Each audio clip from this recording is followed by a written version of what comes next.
Welcome to our Rolemaster actual play session.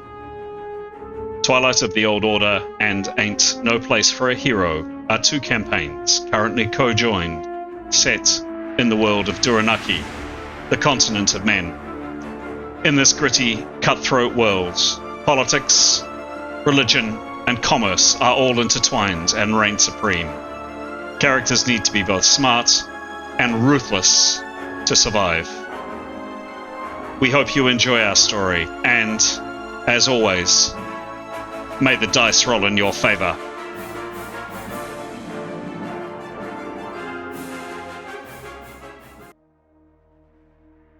This is episode 133 of Twilight of the Old Order, and episode 110 of Ain't No Place for a Hero. Their mission on Jewel Island now apparently over. The two parties turn their attention to where next and what to do regarding their slain friend, Keros.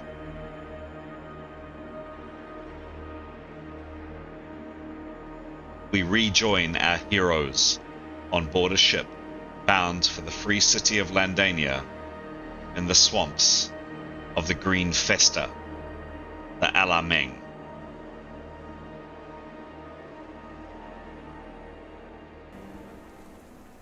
Hello, I'm Chris, otherwise known as GM Chance, and, as it says on the screen, welcome to our story. Or, rather, stories. There are currently two campaigns in play, but potentially not for much longer. So we've been playing two for those that haven't been watching us for long, or perhaps this is the first video of ours you've come across. There are two campaigns. The first is called Twilight of the Old Order. The second is called Ain't No Place for a Hero. Two campaigns are set on the same world, at the same time, with the same themes, and perhaps broadly the same plot lines. And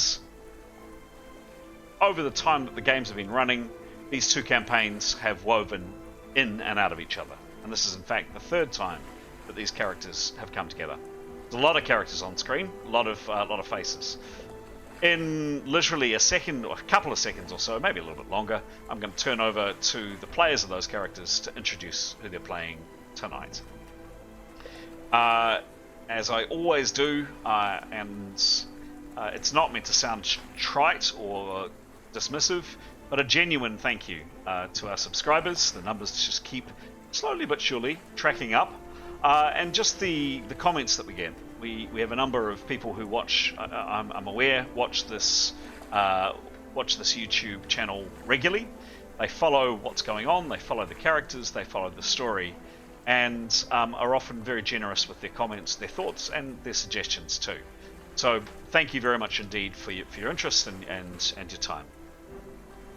The usual plea that I make, plea is a bit extreme, the usual request I make is that if you're getting something out of this, you're enjoying it, our request to you is please click either the like or the subscribe down below. It really does help the channel grow, and it helps other people like you find the content that we produce. This is our hobby, we do it for fun, and we're thrilled that other people are interested in what we do. Alright, no further ado, handing over to the players to introduce the characters, sometimes the several characters that they are playing tonight. Tonight, as per usual, we're kicking off with Pete. Pete, take it away. Hi, I'm Pete, and in this episode I'll be playing Leif. Leif is a half-elf warrior mage, which means he uses weapons as well as magic. He's a friendly fellow, very empathetic, and a really kind member of the party. Kia ora, I'm Mason, and for this episode I'm playing Demos. He's a very attractive, very hunky, very buff mixed man. Really great with his spear and shield, and he can whip out some swords if he needs to. He's not the most intelligent person, but he makes up for it with a lot of kindness, a lot of gentleness, except for when he's fighting. And he's been with the party for a little while, has thoroughly enjoyed his time with them, is very much looking forward to saving the world, and on the side he is looking and hoping to find his long lost sister that was kidnapped a long time ago. Hi, I'm Graham. I play Nyathonal Sherakir. She is a Magent, which is a mix of stealthy skills, fighting skills, and magic skills, mentalism, magic of the mind. She is a complex character, something of a religious fundamentalist who believes in assassination as a sacred endeavour. She keeps that well hidden, however. She is, however, a dab hand with a short sword and uses her magic and sneaky ability to good use in sneaking up on her adversaries. Hi, my name's Giles, and for this episode I'm playing Tarquin. So Tarquin is a young, ridiculously good-looking half-elf. During his early life and adolescence, he's been well trained in the gentle arts of thievery, charming others using his remarkably good looks, and of course, violence. He is in his own way a religious man, and he's out looking for some understanding as to what's happened to his homelands. Kia ora, I'm Alex, and for this episode I'm playing Keros. Keros is a young North woman. She's a weather mage, a pretty powerful weather mage with some very cool spells. She's quite sweet and kind, a bit emotionally labile, but wears a heart on her sleeve and a strong moral compass. She also has a companion, a cat called Victory, who's a very important member of the party, and Victory was rescued, there's Victory, a wee while ago from impending doom. Hello, I'm Graham. I play Etienne Gilderflower. He is a genitrist, which is a type of paladin or holy warrior. He follows the teachings of Aphrodite, the goddess of love, and he believes that her will leads him on, and he makes decisions based on the dreams he receives or thinks he receives from his goddess. He has joined the party on the mission to, as he understands it, to save the old order, the world as they know it. He is a very charming, very good-looking man, a very eccentric man, speaks in riddles and rhymes most of the time, but he believes in a higher purpose. He's a very dab hand with a sword, usually found in full plate. Kia ora, I'm Pete and I'll be playing Mithan in this episode. Mithan is a ranger. She's a high man. She's pretty good at outdoor skills and she's a pretty good archer. She's not a people person. She doesn't really care about people's feelings, although she's beginning to in this party. Hi, I'm Aidan and I'm playing Grey. Grey is a very handsome half-elf who doesn't really believe in wearing shirts. He's constantly just displaying his body all the time, which, you know, he's got it, so he's flaunting it. He's got a bit of a tragic backstory. Pretty much everyone he's ever really cared about has been murdered brutally. But despite that, he's still a lovely guy. He's very caring, cares a lot about his teammates and also animals, loves animals, as he is a beastmaster. So he has the power to kind of, I don't know, not control, well, he can control animals, but he can also kind of interact with them and understand them and get them to help him do what he needs to do. And when he's not using his magic, he is a bit of a dab hand with an axe. He is very good at chopping things, chopping enemies, and also good with a little bit of stabby and a crossbow as well. He has a bird called Wingy that is his best friend that needs to have a bit more of a story, I guess. She'll come into it a bit more like down the road, I think.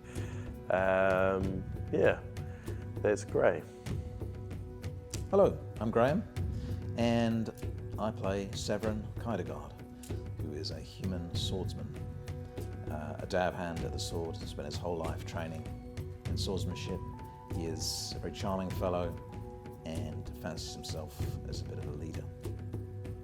Hi, I'm Stara. I play Jada. She's a 6'7" Arab-looking woman. She fights with a quarterstaff, but not often because she's a healer. She grew up in a monastery where they adopted her, and she has just been taught how to heal, do martial arts. That's all she's done her entire life. Hello, I'm Graham, and I'm playing Tanya Anastasia, who is an elven hunter. Dab hand with a bow. She has some outdoor skills, some very adept sneaky skills, and is an interesting personality, a little bit spiky, a little bit difficult to know, but inside, a good egg. Kia ora everyone, my name's Anthony, and for this episode I'm playing Ascallion, or Ascal for short. He's a tall half-elf warrior mage who comes from the port city of Shabibi, and accordingly his favourite weapon is his ornate cutlass. As a warrior mage, Ascal combines his offensive and defensive spells along with his prowess with his cutlass and in unarmed combat. Kia ora, my name's Pete, and I'll be playing Nicholas in this episode. Nicholas is a common man and a mentat by profession. That means he is a spell user, and he uses spells from the mentalism realm. Nicholas is a quiet and sort of unassuming sort of fellow. He doesn't like to draw attention to himself. And there we go. Hopefully now those images up on screen make a bit more sense. You have a little bit of an understanding of the characters behind those images, and indeed a bit about the players that are playing those characters. So we play on a Wednesday. Today is indeed a Wednesday evening. Generally on a Monday, or certainly earlier in the week, I send out a number of questions, 4 or 5 questions, out to the players to have a bit of a think about. Those questions are designed to tease out a bit more information about the characters that they're playing. And I'm now going to hand over to each one of the players concerned to touch on either a question or a question or two that tickles their fancy this week. And again, we're kicking it off with Pete. Take it away. Cool, thank you very much, Chris. Great. So we'll start with Leif, and the question for Leif is: discuss an event when your character had to navigate a situation that challenged their principles but was necessary for the party's survival. I'm thinking of a situation the day before. Okay. No, the day before yesterday, I think. Right. Anyway, we had captured a member of the T-Cos party as they were patrolling back to their stronghold, and we will want to get information out of him. That was essential for our party survival, our party's mission. Had to happen, but Leif was uncomfortable with how it was happening. There was mind control going on. Okay, so he can understand how that works, and perhaps that's not such a terrible thing. Apart from the mind control, it was, this person was being forced, but also forced to do these things. But Leif did know, was pretty certain about how it was going to end, which was in this informant, or this person we were questioning, being killed in cold blood, and he wasn't comfortable with that. He chose to deal with the situation by walking away. Basically, he's not proud of that. It's not a great way of dealing with things, but in terms of how to reconcile that with his beliefs, he just couldn't stomach. It would be a lot more challenging for him to have had to be there and witness that. If he had to, he would. But it was easier for him just to step out whilst that questioning happened. Fair enough. The question for Mithan was, how does your character feel about the concept of destiny or fate, and do they believe in the existence of a higher purpose? An interesting question for her, and especially for the hero party. She is not a believer she doesn't believe in gods particularly, or doesn't pray to any of the gods particularly, and so feeling that fate would come from the gods. So she doesn't really believe in fate. For a while there, weird things were happening, and seems like we were sort of being chosen, or something was weird. Yeah, odd stuff was happening to us. And then gods appeared and killed us and resurrected, or godlike beings appeared and killed us and resurrected us. Quite capricious as far as she's concerned. And recently we've come to possession of information that explained what was going on. So to her, okay, if you want to call fate the divine intervention of God, well, yeah, sure, you can do that. So she would believe in fate in that way, but it's actually completely explainable, and it looks like the gods are just as fallible or just have the same problems as everyone else. So there's nothing particularly mysterious about it. So, and from that purpose, she can deconstruct that, and actually, no, it reconfirms that we are all just fairly helpless beings, and there's no destiny particularly. If the gods choose to interfere, it's just more powerful beings interfering. There's nothing actually too special about them. Which is quite a realist. And for Nicholas, how does your character feel about the use of powerful artifacts or magical items? And do they see them as a means to an end or a potential danger? Both. They are definitely a means to end, and and they are just items. Great, nice if we were in possession of powerful stuff. But of course, they are also. We have to be careful of using them, and he does not want powerful items in the hands of his enemies. Yeah. So, but yeah, he is real about them as well. It's like what's that phrase? It's sort of, they're not evil in themselves necessarily. People who wield them. That's them. Can we please hear from Mason?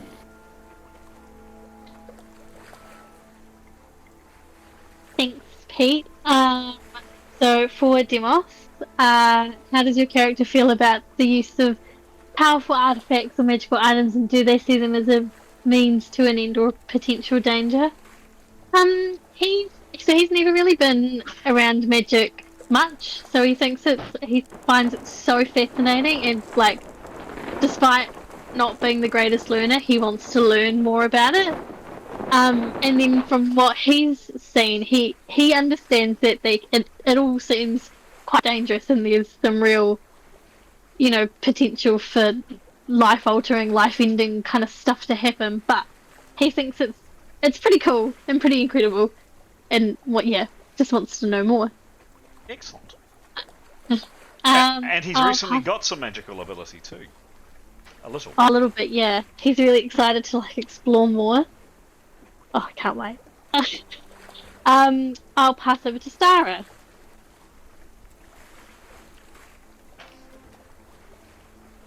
So Jada's going to answer.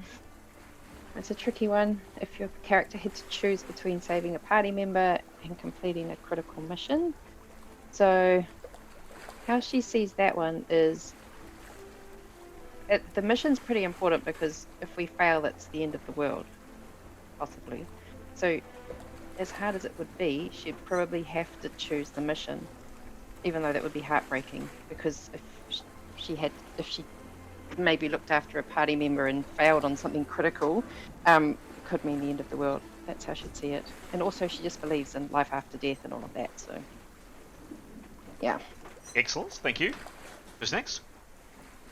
And I pass on to Eskel, Anthony. Yeah, for Eskel, how does your character feel about the use of powerful artifacts and magical items? Yep, love it. Would love to have one. Doesn't currently have anything but his fancy earrings. Got a nice sword. It wasn't magical though. Oh, but it is nice. It is a nice cutlass. Yes. Yes. Yeah. So he'd love to. Yeah.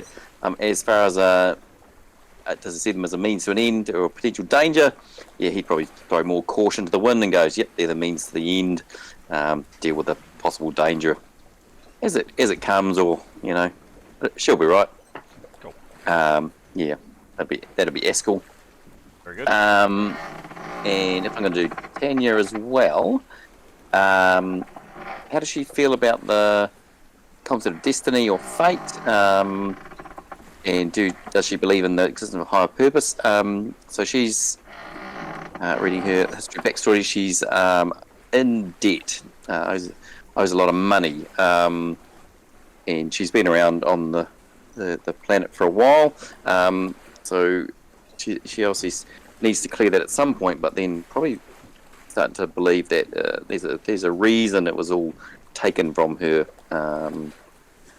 As well, so yeah, it could be that there's a purpose for her being put in that position to test herself and strip it away from her. Yeah.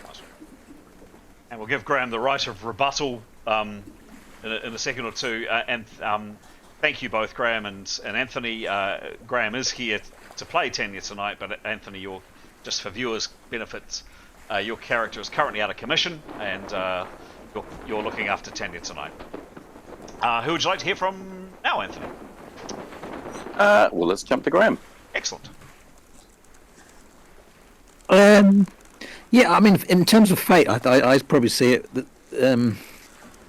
one party one way, the other party the other in terms of the characters I'm playing. So I mean, certainly Etienne and Niathanol pretty much think everything's governed by the gods, and certainly believe in fate, and they're just following a path.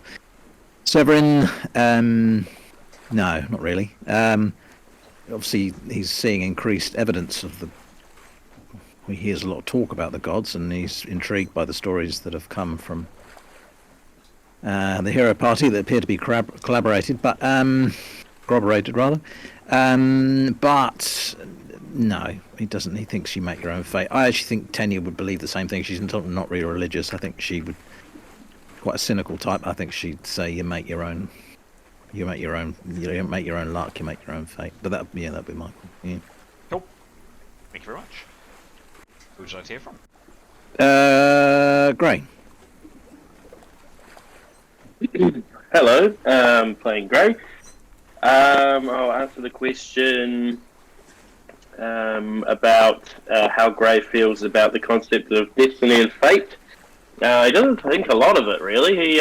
He prefers just to think that you're in control of yourself and your own way forwards.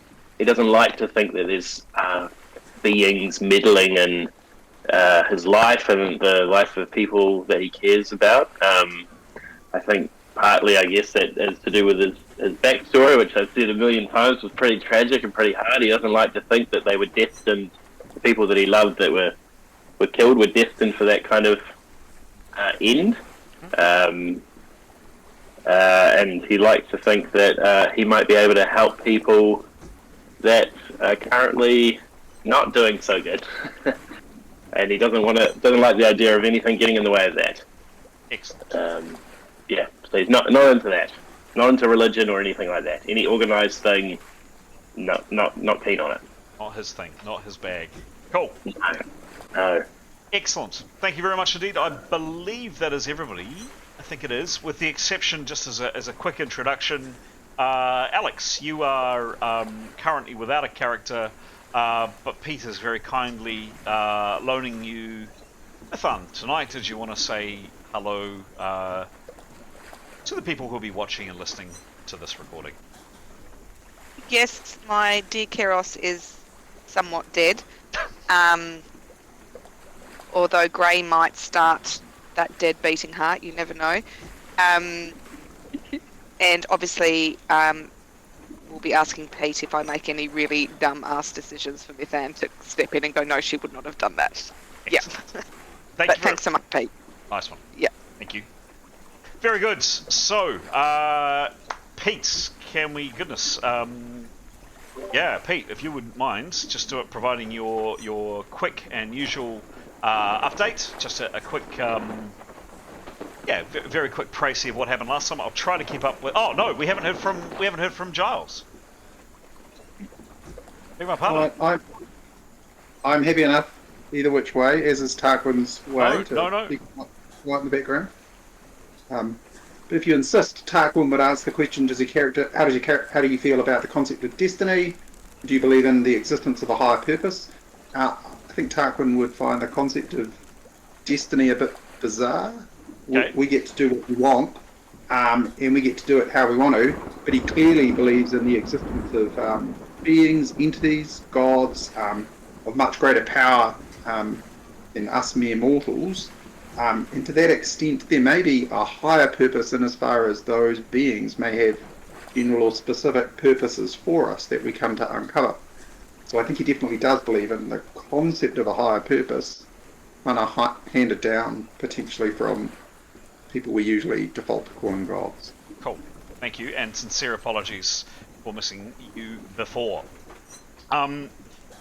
Marvellous, thank you very much. So Pete, just for our viewers and our listeners, that's the team, that's the party with their names, and that's who they are. Hopefully well and truly introduced by you now. Pete, if I can hand over to you for a couple of brief words, and I'll just provide... oh, it's quite loud. I'll provide a bit of a couple of last word summary as well. Take it away, Pete. Excellent, thank you. Just wanted to... So, the beginning of last session, we had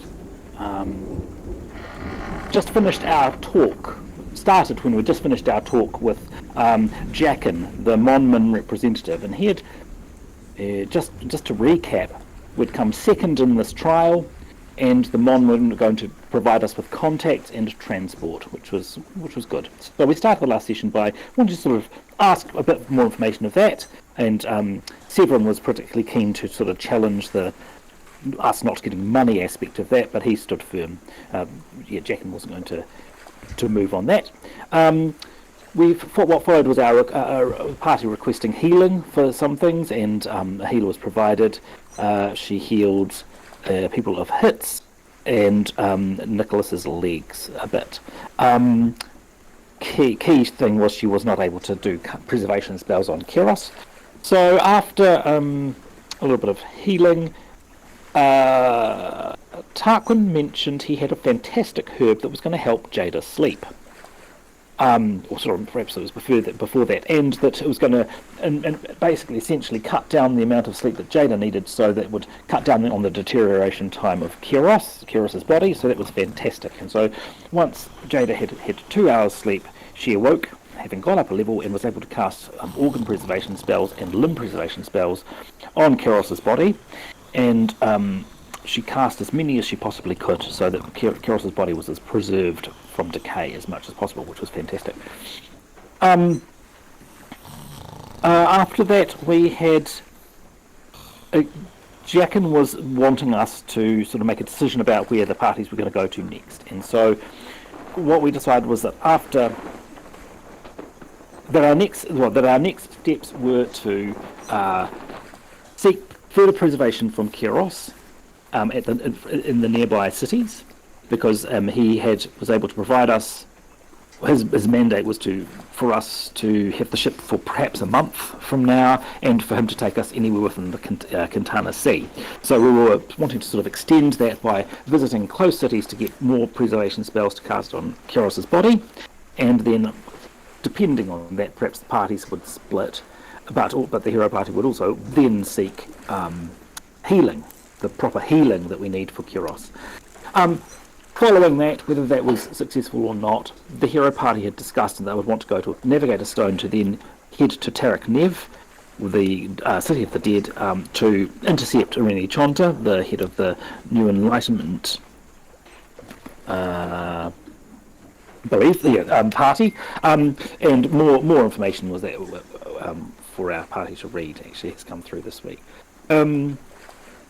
The Twilight party had decided that when it was time for us to split, that they would head to Rasgarret to pursue Torvash Papillus to try and stop him from completing his formula for Devil Dust. I think that was pretty much it. A lot of discussion.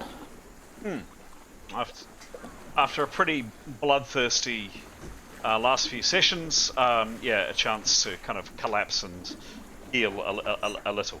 And to speak. A bit of narration from me, a little bit of kind of setting the scene stuff, and then we'll kick it off. But any kind of qualifying questions, anything we need to know before we start? I have a couple of things. Yep. I forgot to say we've got the scimitar and the ring from the flaming sword guy to attune. I notice in the notes about preserving Keros's body, I'm sort of asking on behalf of Jada, I suppose everyone. It does say that we could perhaps, it looks like there's a potential for further, to alleviate deterioration by perhaps casting the preserve organ spell a few more times, perhaps on the skin, perhaps on other internal organs. I think it mentions in your breakdown there. Would that work to try and raise that percentage of protection? No, I'm sorry, I don't think so. I think we worked out that there was going to be however many organs we said in the body, Yep. I think there are going to be 7 organs in the torso. There we go. Yep. Heart, lungs, which are both gone. Liver, kidneys, stomach, pancreas, intestines. I don't want to get down to skin and everything else. It's kind of game. I think that's gaming it a bit much. So no. So by my count, there was still intestines and pancreas to cast Preserve on. Correct. Okay. Correct. You had another question, Pete? Just I would want to recap what the closest town is. There's a little fishing village one, and I suppose during our discussions I would have asked Jackin if he thought of the chances of finding a priest, sort of healery person there. How big is it, basically? Right, sure. So, whoops.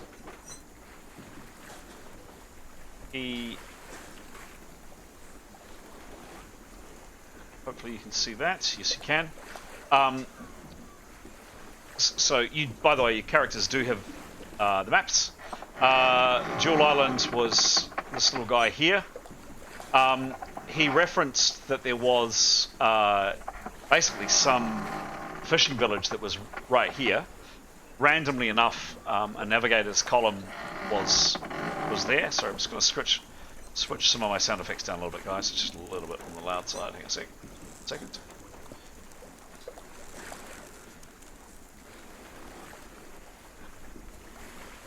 My mast is creaking a little bit too much. There we go. That's a bit better.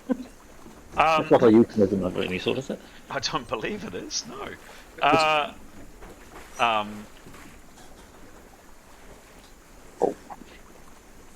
So no, not that one. Now, sec. Just going to get my right maps in place. Constant GM rejigging and jigging. There we go.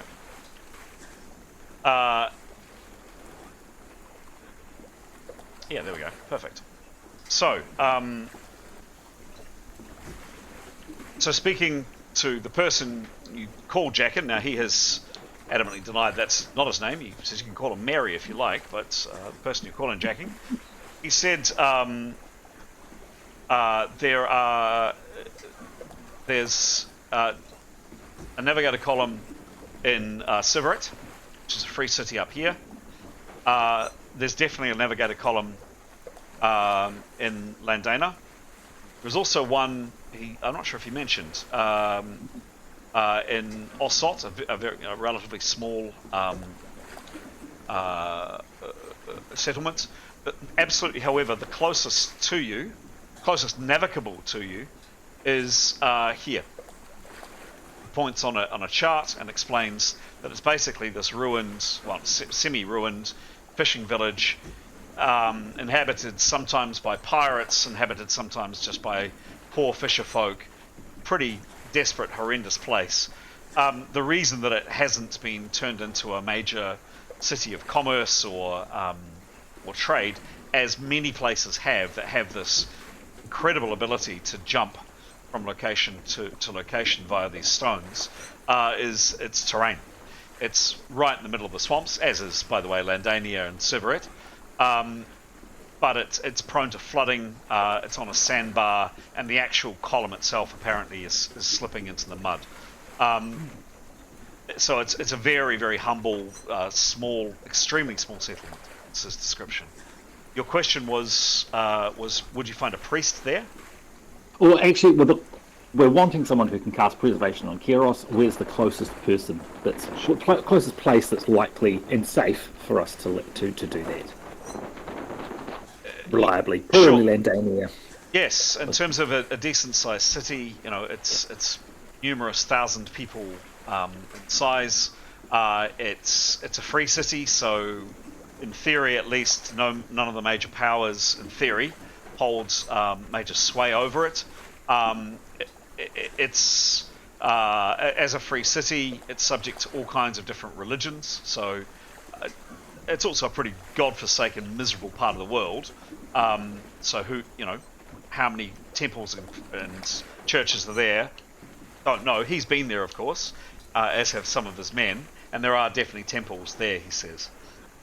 Awesome. And it is the closest. It's a day. I'd said it was a day. It's slightly more. It's kind of a day and a bit away. Because we've still got Kiros deteriorating a bit. A bit. Yeah, so we're trying to. The quicker we can get a full body preservation spell on her, that means the least likely her stats are going to deteriorate more. But that sounds like our best bet. So thank you. That answers that. Great. So just as a qualifying question, thanks to the handiwork that Jada did on Keros's brain, Keros's mental stats are preserved. Effectively, her brain is an organ. The very first spell that Jada cast was the organ preservation spell at hour 5, so an hour 5 after Keros's death, Keros's brain has been deterioration of those stats have stopped, and absolutely critically because of that intervention from Tarquin, allowing Jada to sleep more rapidly, halved the time. So basically halved. Keros's stats would probably be half less again than they are now. So absolutely, it was the proverbial game changer. Her physical stats, her constitution, her agility, her strength, etc., is waning.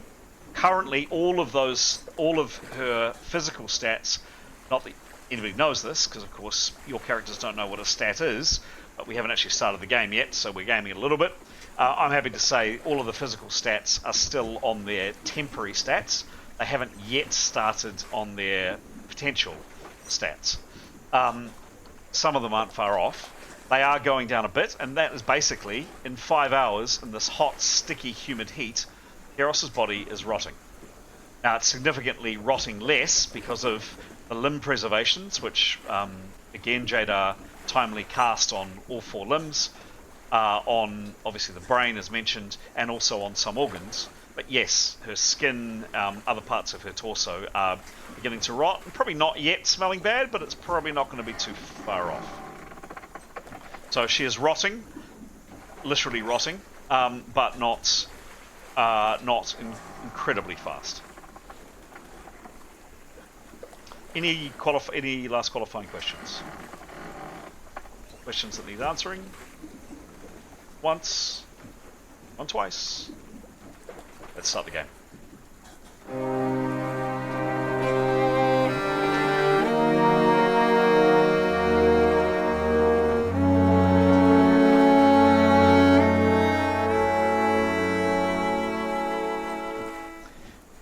So, you guys definitely find yourself, or we begin here. We begin in the cabin.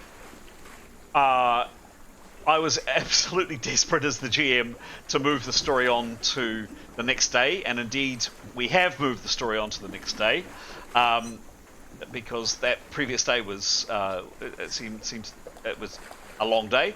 A couple of things before a couple of quick things. First and foremost, you're all sitting around. You've had the conversation with your host. You're sitting around in this cabin. Jada is perhaps resting after casting more spells. I can't remember. Certainly Keros's body is somewhere with a sheet over it. Both Askell and Neathanel are lying down, unconscious. All of you are also kind of realizing that there is this stranger in the room with you. He's been with you for, about 48 hours or thereabouts. He says his name's Tarquin. He's just absolutely proved his worth recently with some herb he pulled out of his bag and managed to help Jada sleep. So just to kind of contextualize things a little bit. Also, you've had something good to eat and drink. The food on this vessel is very, very good, which is very welcomed after the pretty meager food you've had the last 4 or 5 days on the island. What I would like some very, very brave person to do is, your host had said absolutely the ship would move off. What I would like to determine is how long it took for the ship to depart. And some very brave person, please, give me a roll. And of course, right at the moment, we are absolutely all about racing the clock and keeping the clock down as low as you can until you try to get Keros's body to somewhere that can help her. Could somebody please roll a 1d6 to see how many hours it took for the cave to be cleared out, and at least for this ship to depart the bay? Does anybody feel brave? I'll try. Thank you. I shouldn't have tried. just a 4. A 4. Okay. Oh, wait, out of 6. That's pretty good. Say again, sorry? I forgot it's out of 6. Out of 6. Yeah, it's not too bad. So, it was kind of dusk when Keros died. 7, 8, 9, 10, 11, 12, 1. So, around 2 o'clock in the morning, 4 more hours later of waiting, your host comes down, and obviously if anybody was wanting to do anything in that time, please tell me, and I'll go around each character and let's see what they're doing. But it was ultimately 1 o'clock in the morning when the ship set sail. Great, thank you, Sarah, for that very brave roll. So yes, your host comes down, and at 1 o'clock he says, "Look, we're heading off. We should be in Landaina probably early hours of the morning after, assuming nothing catastrophic happens to the vessel." In those 4 hours, I'd like to go around each character and find out what you were doing. So let's start off with Nicholas. In that time, Nicholas, you were healed somewhat. What are you doing? He would have been in pain. He would have inquired of Jada if once she has recovered her power points again, and once she has done the healing she needed to do on Keros, if she would be able to assist him with some of her wonderful instant muscle healing spells. That's what he would be asking. But otherwise, I think he'd be curling up in misery. Yeah, basically. He's not in great shape. He's really. I mean, that was pretty nasty, pretty horrific acid burns that ate through the muscle on his legs. Not nice. And while we're with you, Pete, the other character that you're playing tonight, please, Leif. Leif would be sitting with Keros. Okay. Yeah, and after making preparations, discussing, and he would want to sort of sleep near her, in a big brother sort of fashion, definitely looking after Victory, making sure that Victory was cared for. But he's still keeping that hope alive that we're going to resolve this positive way. Excellent, thank you. And he'd sleep when it was time to sleep too. Yep. Cool. What's going down my list? Tanya, Anthony, what would Tanya be doing over these 4 or so hours? I think she would have ensured she was all ready, like her equipment, etc. Just make sure it's all good. But I think she would also be. Keros is from the hero party, so she's not as familiar with her, but I think she would be quietly sort of praying, sort of thing. Just can feel the loss, and it's and the emanating from the party. So quietly concerned, sort of thing. Cool. Thank you very much. Moving down my list. Demos, probably partway through that time, you are reunited with your spear. You have been strangely fondling an oar that you'd taken off the rowboat, but you now have your spear back in your hand, partway through that 4 hours, and reunited with your pack. What are you doing, please, Demos, over that period of time? Anything I should know about? Actually, just a question, because he's quite low on hit points. If he sleeps, will it creep back up, or does he need to be healed? Every hour that you rest, you heal 1 hit point. Every hour that you are active, every 3 hours that you're active, you heal 1 hit point. Okay. So if he sleeps, he gets 8 hit points. He will probably go and sit down with Leif and just be near Keros as well. And then, sleep, probably hugging his spear. Okay. Is he saying or doing anything when he's sitting next to Leif? No. No. Okay. He's not really not a big talker. Okay. Okay. Cool. What about Gray?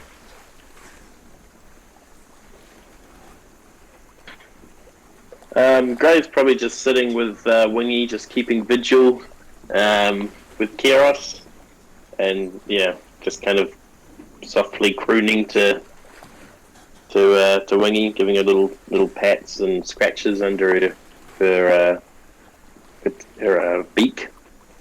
Yeah. She had a Maybe gobbling down some food. She had a pretty decisive role in the last day, actually. Oh. Yeah, I mean she did. She managed to take out. If you remember, she took out that bird that was potentially spying on you, and she absolutely has earned her weight in dormice or whatever it is she eats. Yep, he would be reminiscing about that with her and congratulating her, telling her she's a good bird. Anything else for Gray? No, I think he'd just be there, just watching. What about Stara? Sorry, what about Jada? If I wake up, I'll just ask everyone if they want healing, just line up, and I'll heal them and just try and go back to sleep and use my new sleep meditation concentration skill. Yep. Try and have a quicker sleep. So my understanding was, how many PowerPoints did you get through last session? I am on 7.8, but okay. Did I wake up? I'm just still asleep, so when I wake up, I'm back to full. Is that right? So you need to sleep a normal 8 hours. You had the benefit of already sleeping 8 hours, courtesy of the herb that Tarquin gave you, but you would need to sleep rest another 8 hours to fully regain your hits. I'm asleep now, so I just stay asleep. Yeah. I don't know. I'm assuming you are. Yeah, I've gone back to bed. Yep. I had asked. How does the meditation? What's the function for the meditation? It's a bit complicated for my brain, but how it works is you roll the dice, and I add on my skill in that points in that skill. Yep. So 62. Yep. And then that turns into a percentage. So basically, if I roll under 38, I need to sleep longer. If I roll over 38, it progressively means I sleep less. Okay. But what a pain. So maybe we can make it easier if I just roll them. If it's a simple way to do it, if I just get it takes an hour less or something. Or is that easy for you to work out? Well, no. If that's how it works, give me a roll. Let's see if she sleeps longer or shorter. Oh, okay. Oh gosh, I hope you can work it out. I thought you just did. 80. Yep. Oh yeah, but I'm not a maths person. I have to write this all out. 80, which should mean I should only sleep for about 5-ish hours. Okay. Do you want exact? Exact-ish. Off mic. Have a look. Do you want to talk to someone else, and I'll calculate it? There you go. Love it. Thank you. Okay. Cool. Tarquin. I think Tarquin would sneak off to a quiet corner in the back, get as prepared as possible and cast pain relief on himself. Okay. That will essentially heal him. Yep. And then go to bed. Get some cup. Yeah, give me a roll.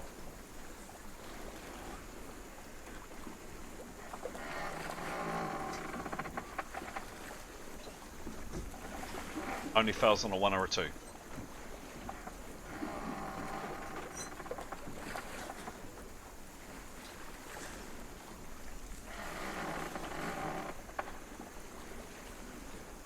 Hello.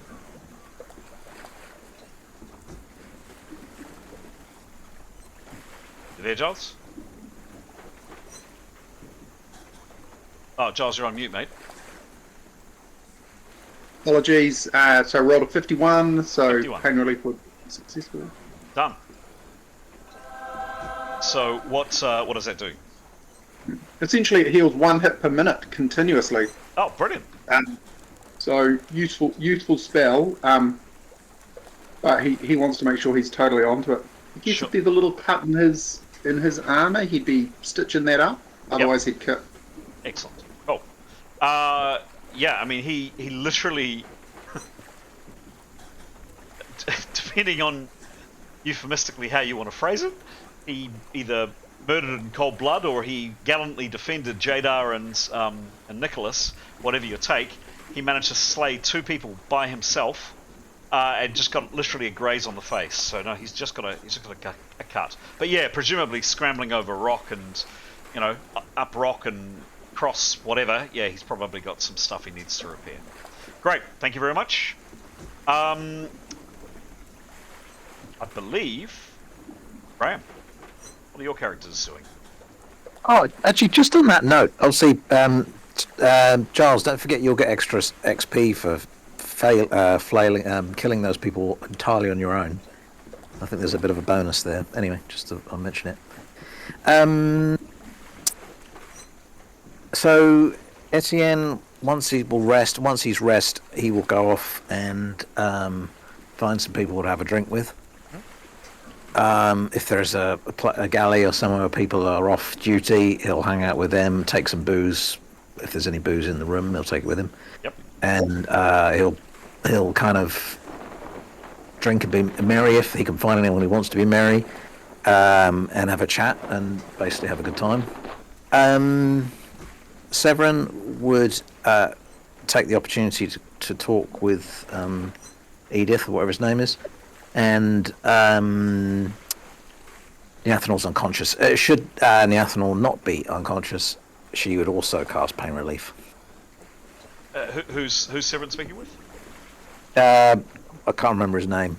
The guy who doesn't really matter what his name is. Edith, I'll call him. Edith, this chap. Okay. Yeah. Next time he comes in, I mean, he comes in periodically just to check on you all and give you an update of roughly how long it's going to take for the boat to head off. Yeah. What does Severin say to him? We'll come to Etienne in a second. I guess is interested to know how much he knows about the latest intel on our common foe, and if he doesn't know, whether he could put us in touch with those who do know, so we can get the most up-to-date intel on the whereabouts of the people that we're following for both parties. And he's particularly, I mean, there's some questions obviously I posted before just about, go into some detail about our foe, Tarek Nev, the other location that we're going to, any maps, any people he can put us onto who have been to these places recently, etc., etc. It's quite involved, but there's quite a few. I've given you some basic questions there, but I guess. Well, let's role play that. So yeah. First and foremost, he says, he's pretty affable. He's keeping a lower voice because quite a few people are trying to get some sleep. He says, I'm not privy to the most latest movements of people that you might be seeking. My suggestion is, whatever you last heard, whatever you last know, that is your best bet to go on, and then pick up as much information as you can. Yes, you need to keep a low profile, I understand. Some of you do. But at the same time, you should always be information gathering. In terms of your own people's own interests in you, so there's a good map to share. Okay. So he says, without a doubt, your friends in the other group are extremely popular up in the northern sea of Katana, and again he's got a reasonably large, not quite as detailed as, probably a bit more detailed I should say, this map. Your friends are extremely popular up there. I mean, they did murder, well, they said they didn't, but they did murder a major religious figure in the Roldanic church and in Satras here. So certainly if I could discreetly advise, the northern Sea of Katana would be extremely unwise for your companions to head towards. And increasingly, there are bounty hunters heading out over the Sea of Katana, but also elsewhere.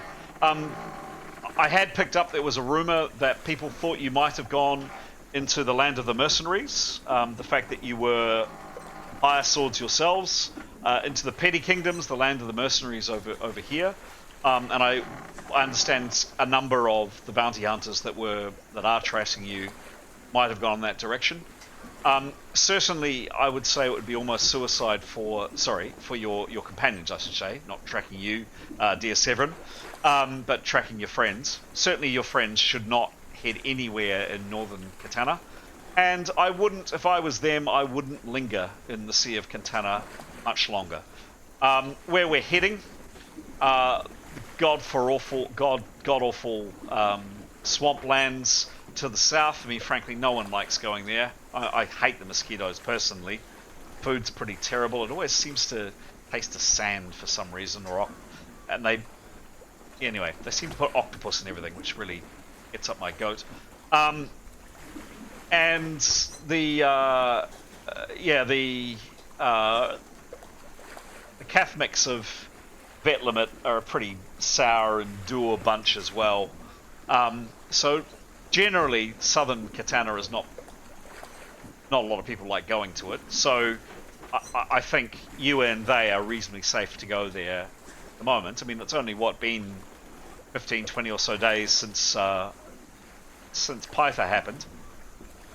But yeah, I would strongly encourage your companions to get out of the Sea of Katana pretty promptly. A few days in Landaina or in and around Landaina, fine, but I wouldn't linger much longer after that. In terms of yourselves, the last time you were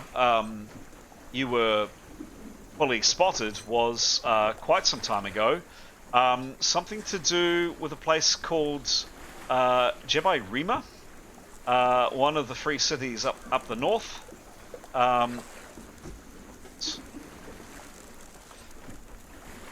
And he has a much larger world map, and he says, up here actually, on the Landeveld, over from the Landeveld Strait and the Agarth Sea. That's where they say you last were. I don't know if you were or not, but that's what I've read. And certainly, that's where people are definitely hunting you. That net has definitely widened, and kind of all of northern Messenia and through the Narrows is increasingly becoming less good for you. And probably critically for you, word is now beginning to filter back at your dinner party that you had at the Ulet mansion in Manta. And people, I've heard whispers, are putting two and two together that people may be figuring out that yourself, Tanya, Jadar, and others were also seen in Asantris. But I don't think the danger for you is as imminent here as it is for your companions.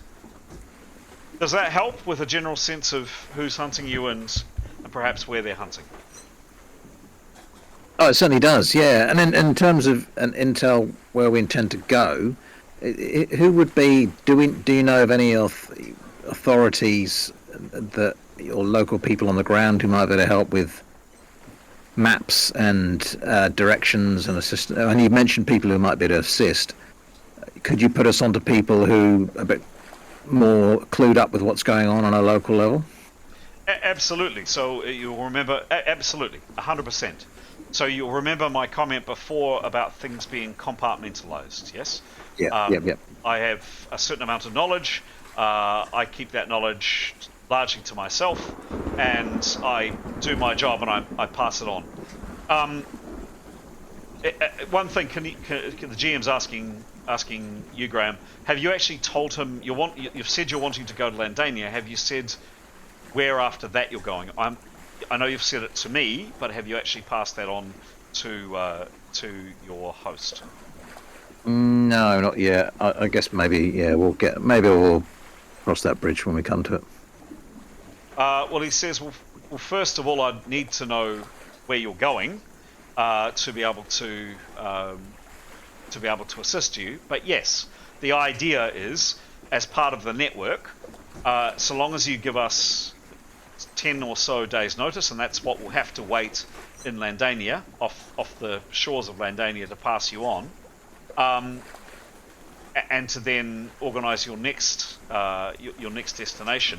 Absolutely, the next person you meet will be, if not an expert in that area, they will certainly be resourceful, and it's their job to help you as best they can. Some people are frankly better set up and more helpful than others, but the whole point is each person is a expert in the particular area that they live in. So I can't help you, but the people that we pass you on to in 7, whenever it is, will be able to assist you. Absolutely. Yes, that's the point. Now, whether they have access to maps and books, it depends on who they are and what's available where they are. Okay. So he'd like to check on with the rest of the group that they're happy to declare where they're going, and then when they are, he's happy to pick up the conversation with the specifics of the 2 areas that they're intending to go.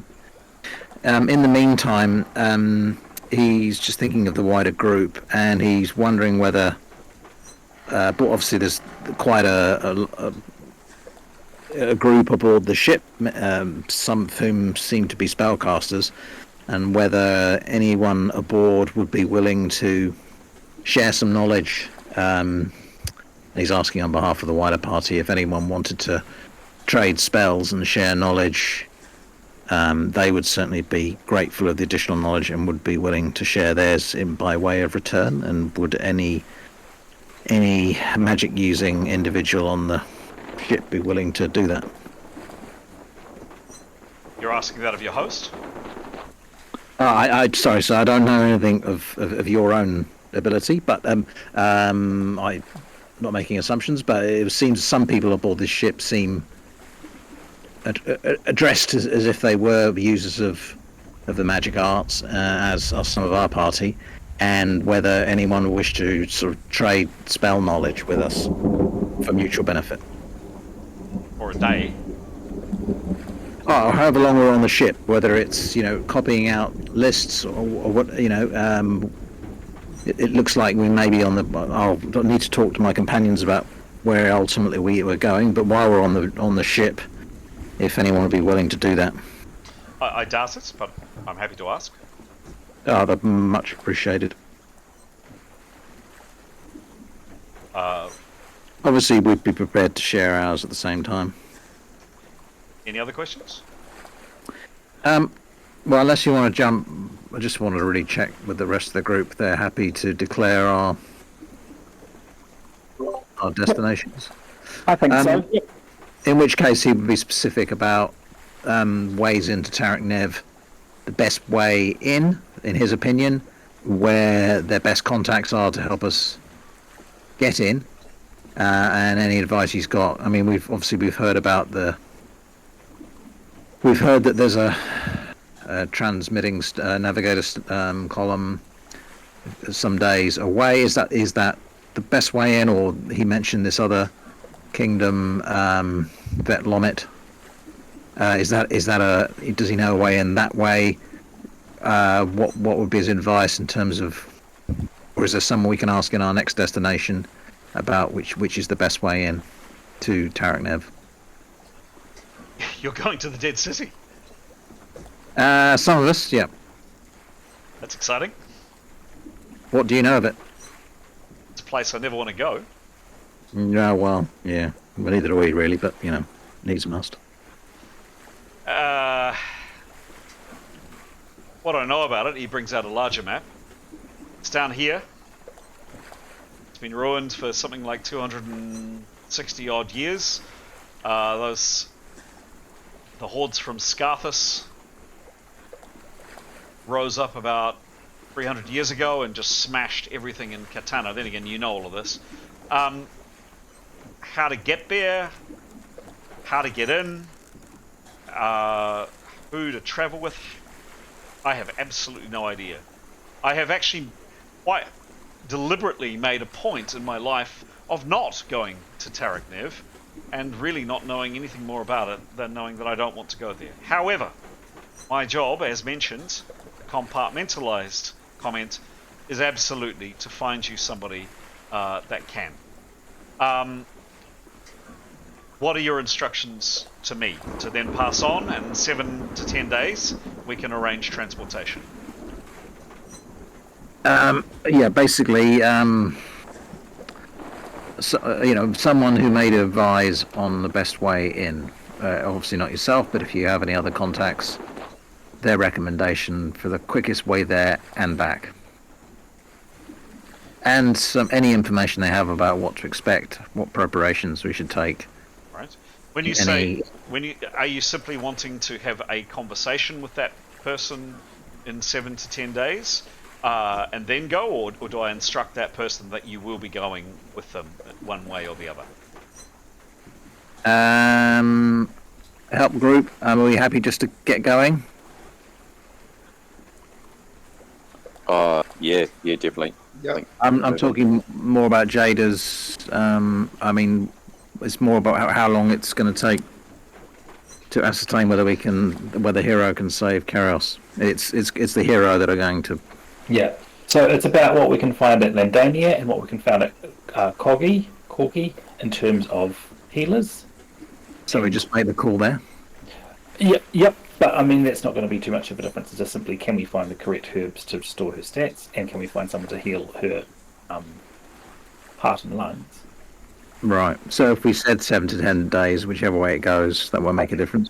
I think so. 7 to 10 days is the perfect time for them to arrange for us to find that information at Landaina and Coggy and to Servia if we need to. But also, we're going to ask him for people to go with us, guides. Well, packs. That's right. Yeah. That's in purview, but yeah. Yeah. I guess he's not going to know that, but yeah. Ultimately, yes. We'll press go on that then, please. Okay. Press. And as and you are leaving from where to? Where is my handoff point to those that are going to Tarik Nev, please? So I guess we're hoping you mentioned you have contacts of people who know more information. I guess we're hoping to talk to one of those who may be able to advise on where the handoff is, if that makes sense. Right. For instance, going to Landaina, do you have any agents on the ground who are more familiar with the area who may be able to advise on a Yes, we have suitable... Yes, we've got people in Landaina, we have people in Cerberus, and we have people in Corgi. So if you wouldn't mind putting us in touch with them, they may be able to advise on the best jumping off point. Okay, I will do so. Thank you. And in regard to the other half of our party, we have some intel about... Sorry, Pete. Oh, 12 Action Propellers. Well, we want to go to Rasgarret. Rasgarret? That's quite some distance away. Yes, he says it's over here. Do you know it? Nope.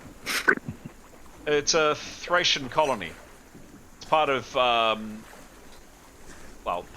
wider northern Messenia colony of Thrace. It's inhabited.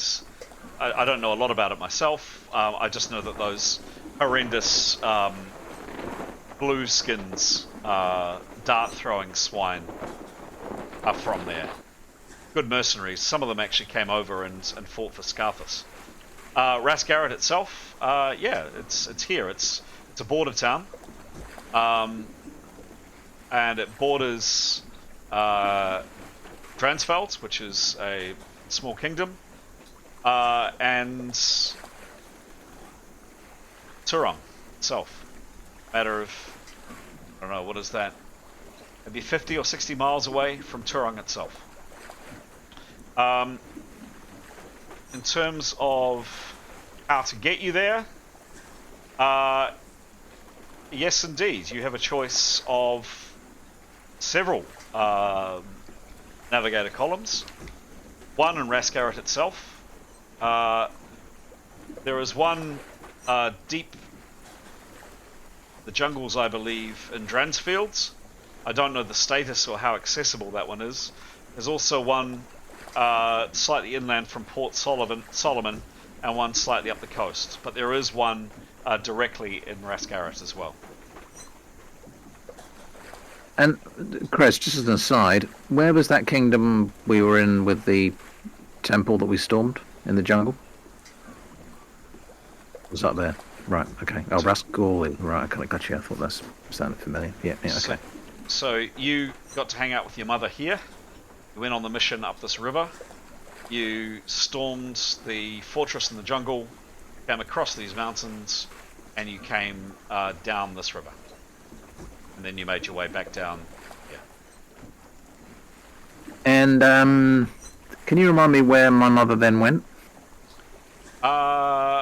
Yes, somewhere into northern Messenia, somewhere here. We had a means of contact, didn't we? But I need to go back. Yes, she had been demoted, and she had been. If you recall, and again, by the way, for any viewers or listeners that are scratching their heads, this is something that happened before we started doing our recordings. This was quite some time ago. Yeah, actually, could you, if you can recall, maybe with Pete's benefit, you want to just provide a very quick précis of what happened there, perhaps? Yeah, we were looking to get out of Dodge in terms of escaping the north, where we had becoming rather too well known, and we went south on a tip-off from Severin's uncle that his mother had established herself as a leader of a very large group of mercenaries in a city on the edge of the jungle, and so we went down there, and Severin approached her and remade his acquaintance, and which was good, and then we picked up some work, a mission they were engaged in a local war, this city, against the blueskins groups in the jungle, and they had a mission to storm a stronghold across a river, which we duly did, and our mission was to try and free a prisoner. We did manage to storm the stronghold, but the prisoner was killed before we could actually get to the cell. However, we did clear it, rescued another person instead, two other people,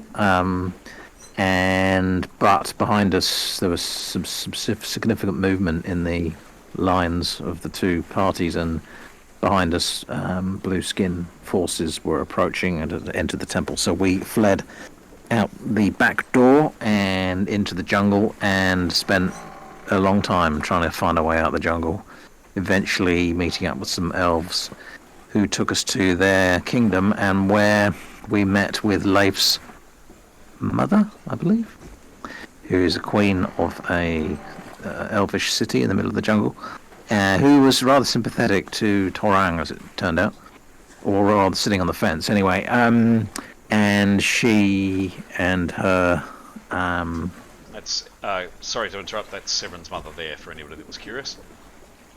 And they guided us back to the city whence we started, but while we'd been away, there'd been a huge attack on the city.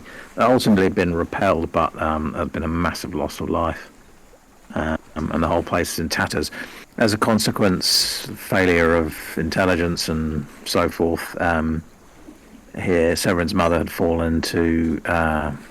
had lost significant power and influence as a consequence, and had been demoted from heading up this organisation. I think had been broken apart, and she was heading off to a new location. But we had made an arrangement where we could contact each other should we need to, and she has some vague knowledge of what we're up against without being specific, so that we didn't want it embroiling her too much in the detail. But she is someone that we could potentially call on if we needed help.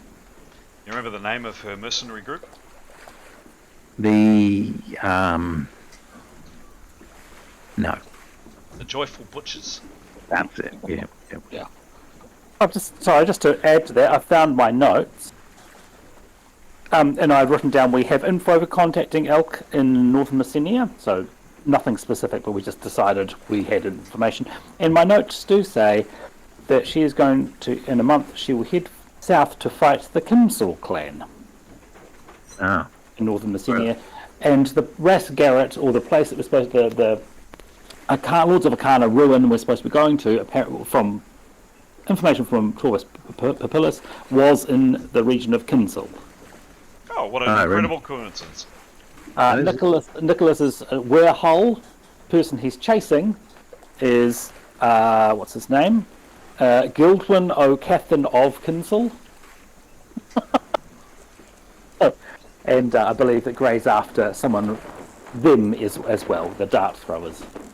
Sounds like it's a place we should be going.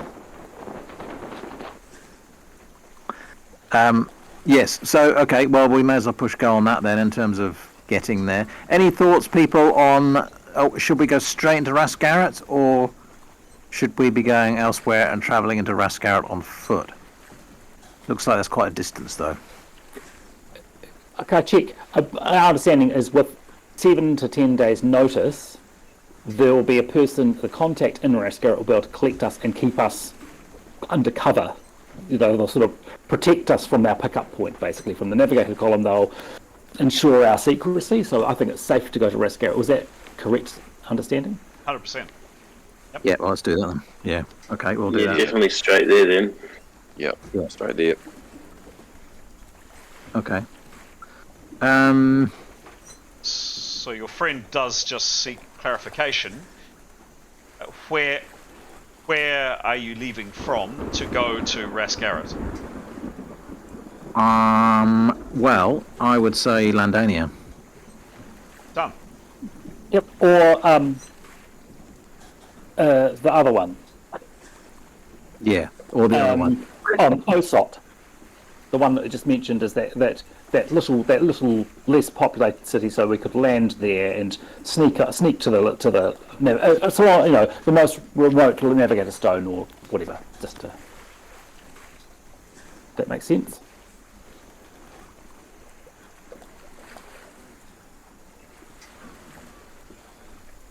Is that a remote? That's a more remote, less public navigator stone. Who are you speaking to? Are you speaking to party members? He'd be asking Jackin and checking with the party that that's perhaps a better place to leave from if it's a bit less observed. Certainly a smaller city, yes. Yeah, let's try for that. Did anyone else have any other questions based on the intel that we received?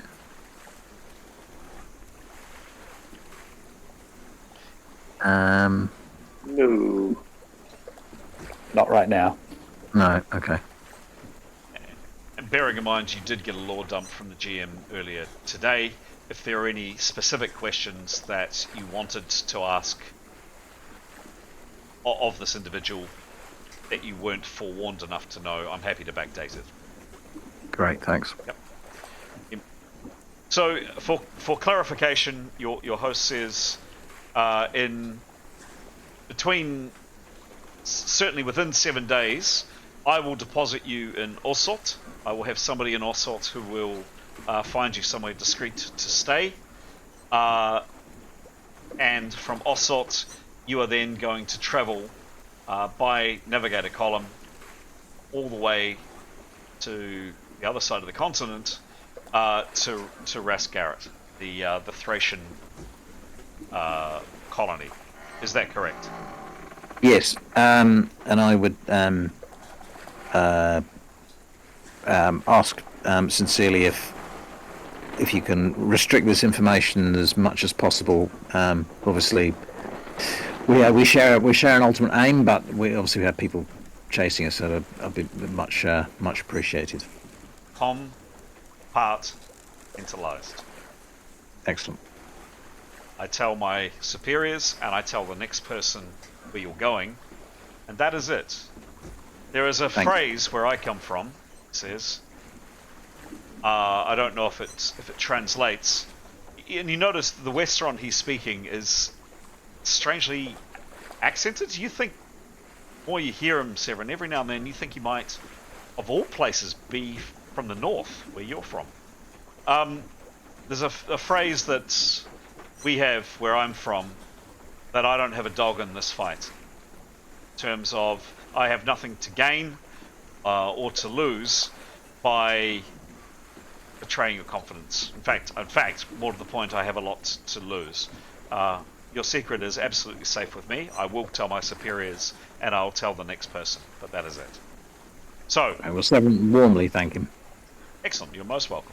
So, in 7 to 10 days, you will be. I will ensure that you are in Osot. I'll deposit you there in 7 days. You may need to wait another 3 days, depending to see if we get all things in order. And then from Osot, certainly by the 10th day, things will be in order for you to travel on. Great, that is one decision made. Thank you. Turning now to your companions again to clarify, you are seeking information to travel to Tarak Nev. You are, if I understand you, and please correct me if I am wrong, you are happy to travel from either Landaina, Osot, Severets, or Corgi, or even this small fishing village of which I do not know its name, in between 7 to 10 days to somehow whatever is the best location for you then to move on to Tarak Nev. And I will tell you in 7 days, he's obviously speaking to the hero party, I will tell you in 7 days which location we will be going for. Is that correct? Sounds good. You're going into the Ala-Meng, the Green Festa. Good luck to you. Take plenty of insect repellent. Fight like bastards down there. As you'll see when we land in Landaina. Yeah, we've got some already, but we'll pick up some more, I think. Very good. He was seeking confirmation that was what you were wanting to do. You've confirmed that, Leif. Good. Before Etienne heads off to find someone to have a drink with, anything kind of based on that information, some of you would have heard that conversation. Does anybody feed into that or have anything else to add? Nope. Okay. So Etienne. I think Etienne would ask where he can get if he could share a drink with some of the crew. Crew have been told pretty clearly not to fraternize anybody, but I fancy a drink. Oh, fantastic. Yeah. Yeah, that's an idea to take him up on that. It'd be, Excellent. Happy What's your poison? What's available? Well, my friend. My lover friend. Servant of the Maiden, I can't offer you cold beer or anything cold, I'm afraid. And, all of you are kind of dripping with rivulets of sweat. But be it brandy or red wine or white wine or claret, perry, name your poison. Have some all of the above. Excellent. Well, yeah, why don't we, I don't know about you, but this cabin's a tad stuffy for my liking. Why don't we head up on deck and watch the proceedings unfold. I think the rain is beginning to ease off. Yeah, Etienne's really happy to do that, and he's happy to shoot the breeze and tell tall tales and have a laugh, basically. Excellent. Okay. Chris? Yes. So I guess Tarquin's heard this, out of one ear in the corner of the room. Could I just have a brief chat to you in one of these chat rooms? Yeah, sure. Hey folks. All right. Tarquin, if you wouldn't mind, please, making that roll that we talked about, and then, we'll go from there. 2. 2. It is a mast. Yeah, it is a mast roll. You'll be delighted to hear. Yes, I am delighted to hear. Yes, you are delighted to hear that. Cool. Thank you. That's very good. We'll figure that out later on. Cool. Gents. Let's go for it. Yeah.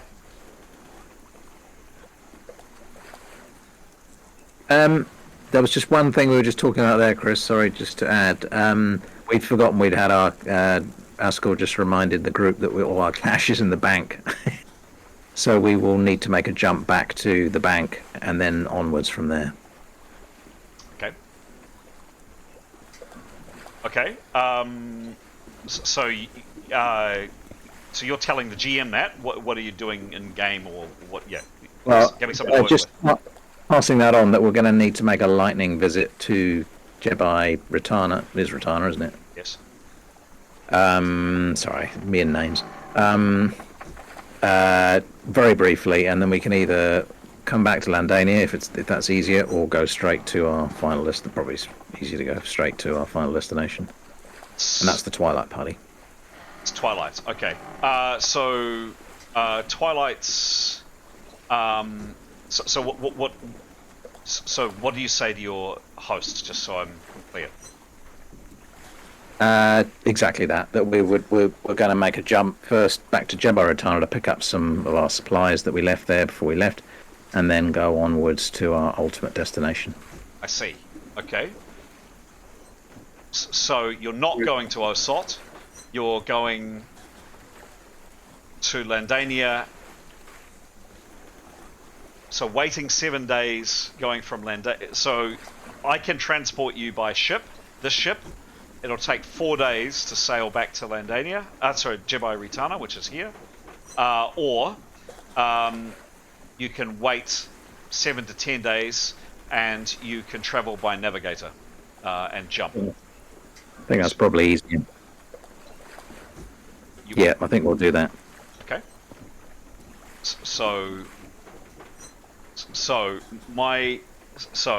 Just remember, the 7 days add up. So 7 days to wait. My job is to deposit you somewhere, and then leave it in somebody else's hands. So where am I depositing you?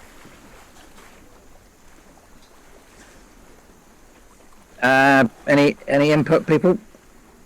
Can he do several jumps in a row? Can he do several preparations at the same time? Prepares up for us to go to Osot. With the instruction of the person at Osot, we're going to Jebai Ritana, and someone in Jebai Ritana being told to pick us up from there, and we'll go straight to Ras Garrett from there. And someone in Ras Garrett to meet us. Can those all three happen? Well, it's not strictly the way it works, but yes, I can make arrangements. So you're leaving from Osot to go to Jebai Ritana, and then from Jebai Ritana on to Ras Garrett. Is that correct? Correct, and it would be helpful to have people to meet us in each place to sort of smooth our passage to, that'd be great, if possible. Yes, I should be able to do that. Yes, all right. So the change of destination from Osot, not to Ras Garrett, but back to Jebai Ritana. Yeah. And then the same day to Ras Garrett from Jebai Ritana, if that's possible. I will do my best. Thank you. Does that suit everyone? Yep. Yeah, I think that's probably the best way to do it. Okay. All right. Anything else before Etienne you head out and you enjoy a drink or two? I think that's right for now. Okay. I think Tarquin might poke up and ask if he can come along and have a quiet one with Etienne as well, like in the old days. For sure. Okay. Okay. So the three of you head up on deck. It's quite a pleasant evening out, actually. Exactly as your host has indicated. The rain has stopped. Jim's going to stop the rain as soon as he finds it. Light rain. There we go. And it's just the sounds now of the boat on the waves. And you can see up on deck, it's already been several hours, there is a flurry of activity and you can hear people and see people coming and going in various longboats. There are another, by the way, since you went down into the cabin, there are another 2 ships in the harbour. One absolutely colossal vessel. It looks like a huge freighter of some kind. And there is a swarm of people coming off that in boats, heading into the cave mouth. This is a big operation. A lot of people are involved. One last thing from the GM, by the way, that I haven't had the chance to do in the few days since we last played. I was meant to get you, and I still will get you, a list of poisons that you had requested, that you had wanted, and also the items that I think Stara, you had kindly recorded for me somewhere. So haven't done it yet, but absolutely coming, folks. Yeah. So if we could add the spells to that, that'd be great. If there are any. Sure. So you head up on decks. What do you chat about? Oh, look, it doesn't want to sort of make out that he's come here for purpose, so he's just gonna, shoot the breeze. Tell if he's. I mean, he's just going to be his charming self. That's what he's going to be. Cool. And he's just going to have a good time. He's going to pleasure the maiden, or whatever it's called. Not that. Generally drink and be merry. Sing a few songs if the situation warrants it, but generally imbibe a fair amount of alcohol and have a thoroughly good time as much as he can with Tarquin and Edith. Okay. And Tarquin? Tarquin's going to follow Etienne's lead like he always does, but I think Tarquin would be pretty keen on the drinking bit, so he'd be pretty free with passing it around, particularly to our host. Excellent. Okay. There is no shortage of booze. Your companion, Edith, Jackin, Wilhelm, Frankus, whatever you want to call him, is spectacularly good company. He's charming, he's witty, he's cracking some excellent jokes. Some of them a tad risque, but just frankly, a good guy. Likeable, absolutely likeable. He gives nothing away, a complete and utter poker face in terms of anything serious, but light-hearted. He's good company. He's the kind of you just relax and enjoy his company. Gents. Yeah, I mean, sorry, just to say, just to be clear, Etienne's not pumping him for information. He's genuinely, he gets what this guy's about. So. Got it. And what was that from Tarquin? Tarquin is pretty keen to get him drunk, or at least to drink significant amounts of alcohol with him to see if, to see what he says. He's been interested in some of the things he said and is interested in the fact he's so tight-lipped. Yeah. So he'd be working pretty hard to see what happens when he's a bit more than tipsy. I mean, I guess this wouldn't be the first time Etienne's seen Tarquin on a bender. Have you got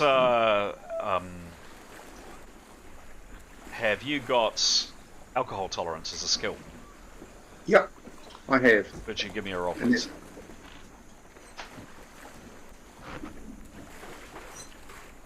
And is Etienne hitting it that hard as well? Oh yeah. Okay. And he doesn't. Cool.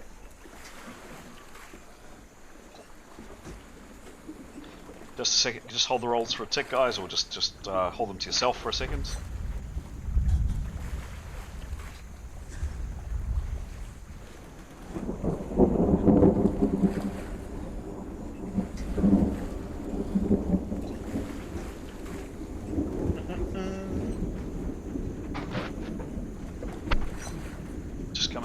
Just coming! Oh, goodness me. Here we go. Here we go.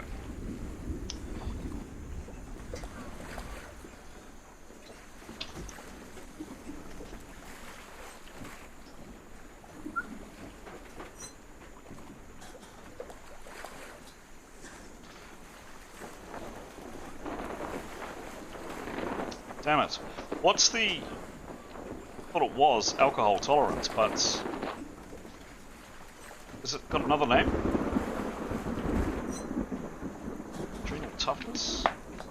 What's it listed under your character sheet, please, guys?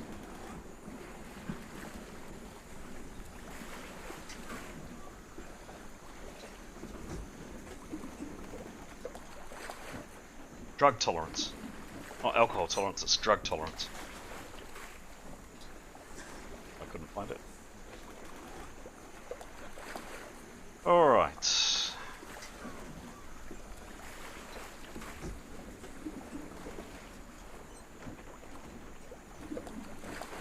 Static action. Bonus for resisting the effect of any one type of intoxication, poison. Bonuses are applicable directly to the RR. Skill must be developed separately for each type of drug. Yeah, cool. Alright, so... what kind of quantities? You're both giving it a really pretty good nudge. Give me a... haven't already, which I suspect you have.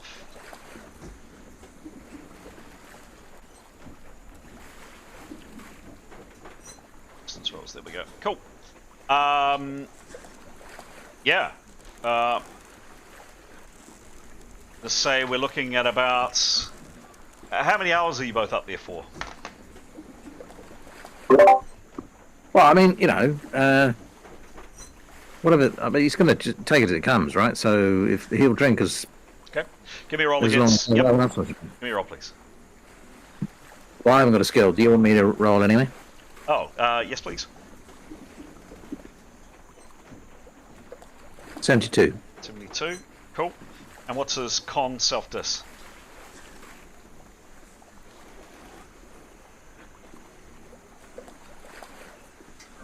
Hang on.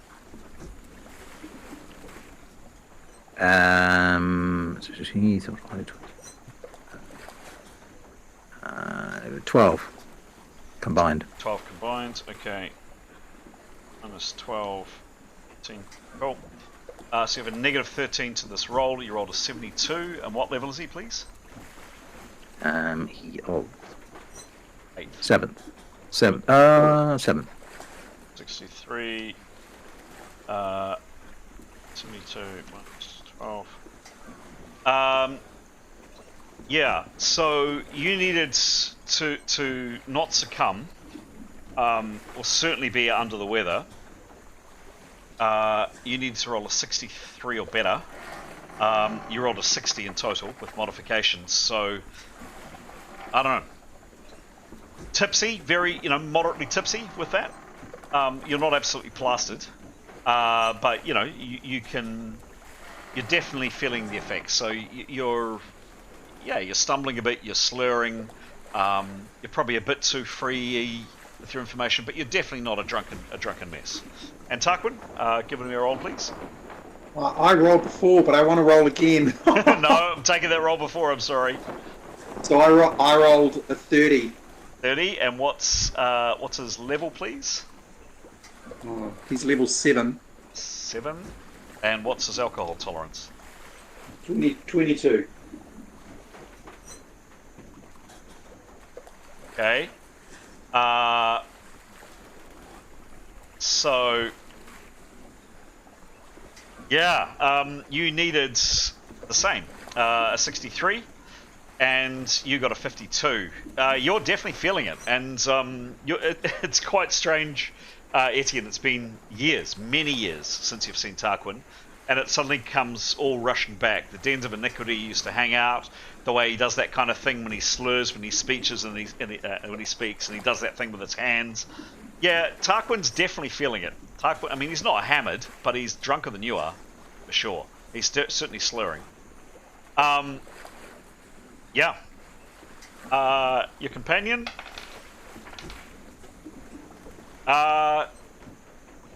He tells some amazing jokes. The one about the hedgehog and the mother-in-law is particularly amusing. He goes on to describe some of the best dishes he's eaten in his life. He talks about flamingo and white wine sauce. and makes a great joke about that. He talks about everything and utterly under the sun, but doesn't give much away. And at around about, goodness, what did I say? About 2 o'clock in the morning, the last of the boats, or the last of the people that are working on your ship anyway, come aboard. And finally, at very long last, there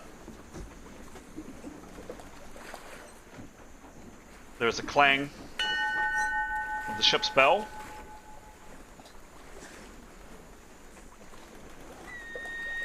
A blow of a whistle.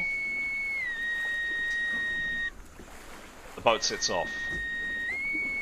Probably Etienne and Tarquin are about the only ones on deck to see it. Everybody else has passed out in the cabin at this stage. And you sail.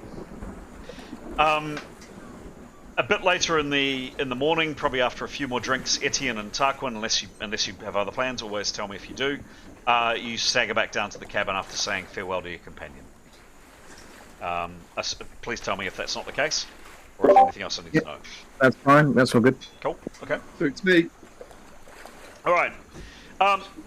It's really, really nice to finally not be covered in rain, and it's quite nice for all of you. I mean, this cabin is not amazing, but it's comfortable enough. And there's you have been provided with additional bedding.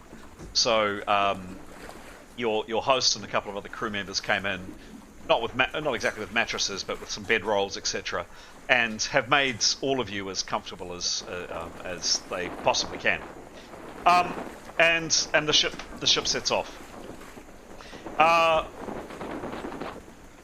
And some hours later, some 4 or 5 hours later, the new day dawns. You find yourselves in either looking out the ship, out of the scene, out of the windows. You're bypassing every now and then islands. They look something like that. Sometimes you get a little bit more of a closer view.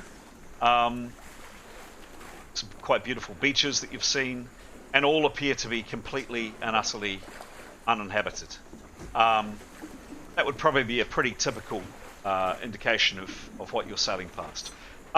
There's a bit of drizzle, so the rain comes back a little bit, but there's a bit of drizzle, but it's generally not too bad. And kind of early morning on that next day. Just a second. A few gulls out following along behind you.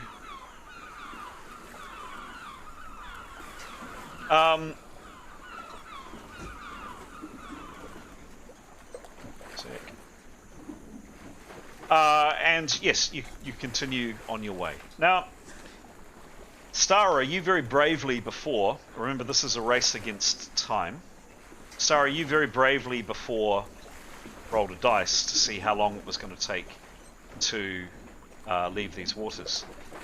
Can I ask for another very brave person to make another roll? These are, just to give you a sense of where you are, sailing through the Mournshade Isles, and you've all done a little bit of reading on the Mournshade Isles.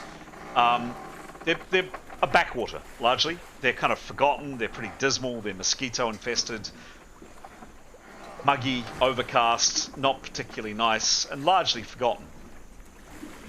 But threats in these waters do exist. Certainly the occasional pirate vessel is not unknown, unlikely, very unlikely, but not unknown. But there are some other threats.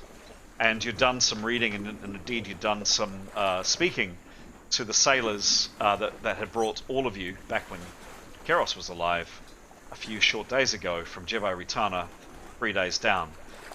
You'd understood that there are indeed some threats in these waters. And critically now, you really, really, really don't want there to be any delays in bringing you as swiftly as you possibly can to the city of Landaina. But these waters are not entirely safe, and I'd like one brave person, no pressure here, but one brave person to give it a roll, please. What kind of roll? Give me a roll, please. D100. Okay, I can do it. You want it high. Oh, yep, no, it's not. What is it? I got a 4. You got a 4. High is a relative concept. Yeah. Okay.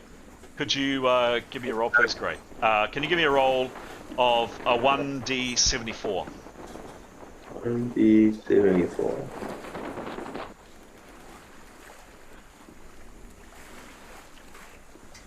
6. 6. Okay. I'm hoping it's like another one of those ones where it's just like a giant pig just appears out of nowhere for 5 seconds and then disappears. Well, hopefully it's not hopefully it's not a shipwreck, because we've had our fair share of shipwrecks. Yeah, that would be kind of saddening. Just give me a second while the GM sets this up. We're all back to full PowerPoints, aren't we? So our flying skills of those who can fly are back to being available, yeah? 100%. Everybody, thank you very much. Everybody is back, has fully slept. Severin and Tanya, your injuries of -5 have gone down slightly. Nicholas, for what it's worth, yours has gone down a little bit too. Everybody has gone up 8 hit points. Probably more than that, actually, the amount of times you've been resting. I'll calculate that up. And yes, indeed, everybody is now on full PowerPoints. Just give me one second, please, guys.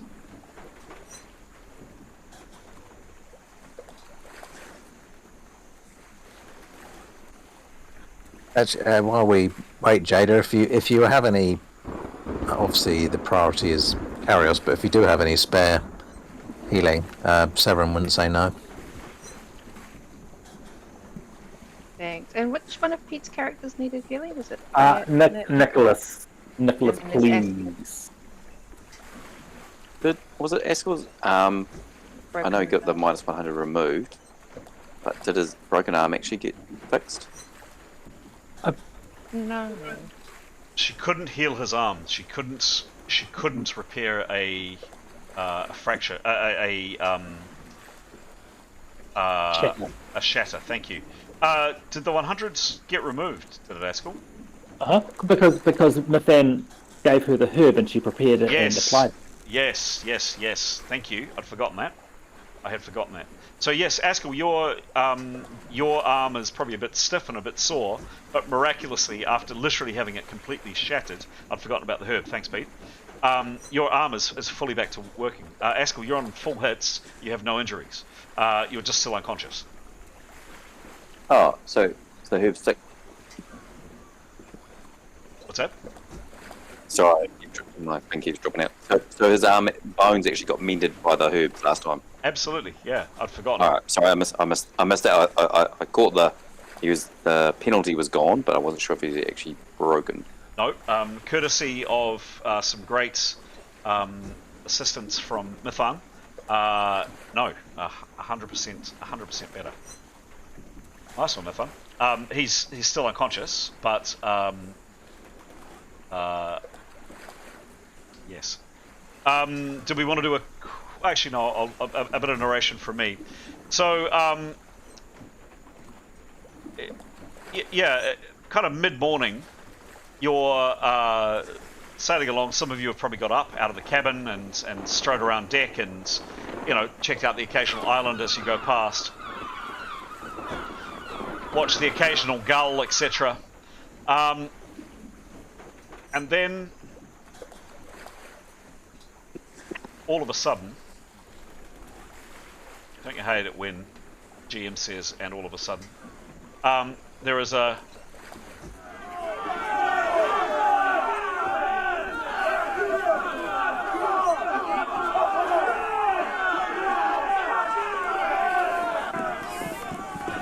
shouting and commotion on the deck, and general sounds of panic, and this terrible, terrible noise.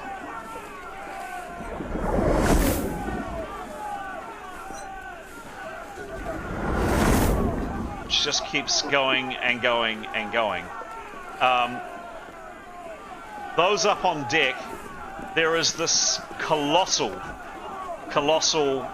whirlpool and your ship is heading right towards it.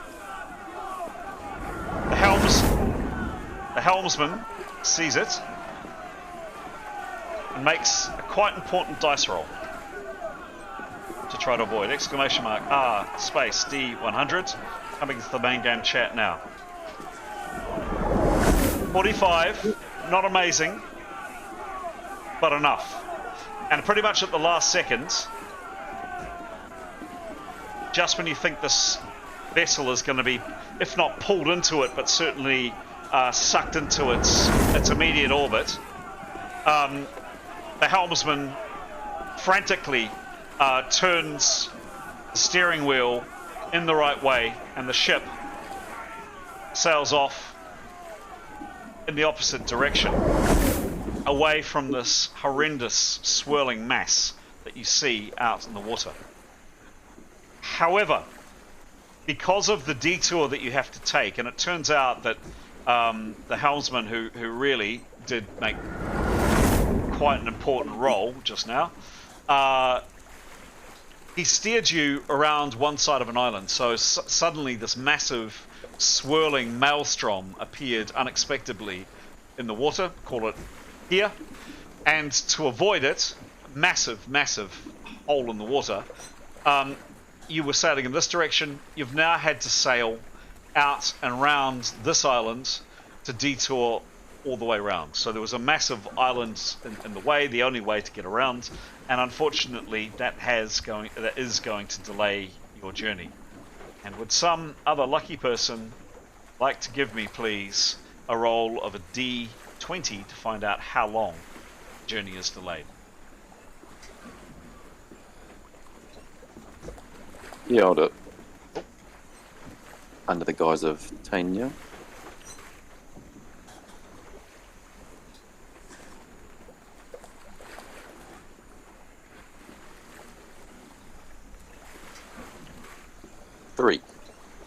Three. So you're absolutely in luck, and it turns out that the bosun managed to avoid this what looked like absolute and utter calamity, and you can hear the winds luffing in the breeze there. Spun the tiller around. How's that for a good nautical word? Spun the tiller around, went round the island, and made a detour. And yes, it did add some time to your trip, but a very just paltry 30 minutes, basically nothing, very minimal. And the ship continues on. Again, you're out at sea. You do pass several islands, a few more, so this kind of thing for a bit. And then the next stage for that afternoon is just open blue ocean.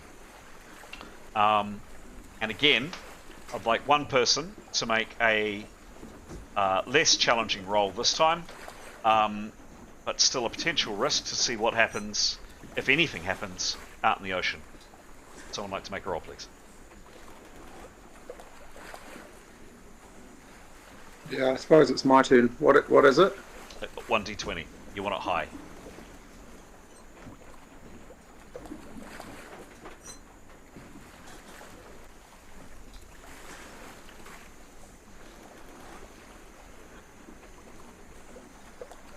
Oh, sorry, Chris. 18. 18. That is actually high enough. By 2 whole points, as a matter of fact. GM does breathe. But so do we. Of a sigh of relief. Where's my... That... And what I was mainly going to do... God, I can't see it for looking. Oh, where is it? Anyway, the GM is also very relieved. Anything I should know about what people are doing, saying, undertaking. There was talk of some healing before the whirlpool emerged. Do you want to do that now? Anything else that people are doing on board this vessel? Please. Nicholas would look for healing after Jadar had healed Heros. Nicholas would look for healing for his legs. Leif would want to be healed hit points from Mithan, and Leif would like to try and attune the scimitar and the flying guy's green ring. Yeah, sure thing. And Severin will be looking for a bit of healing if there's any going. Okay. But not as urgent as other people. Cool. So there were two rolls required for Keros, I believe. So Jada, you are in the hot seat.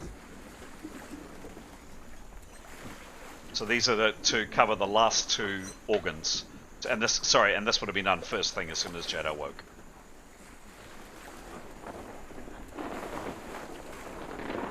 Hello, Jada. Hello.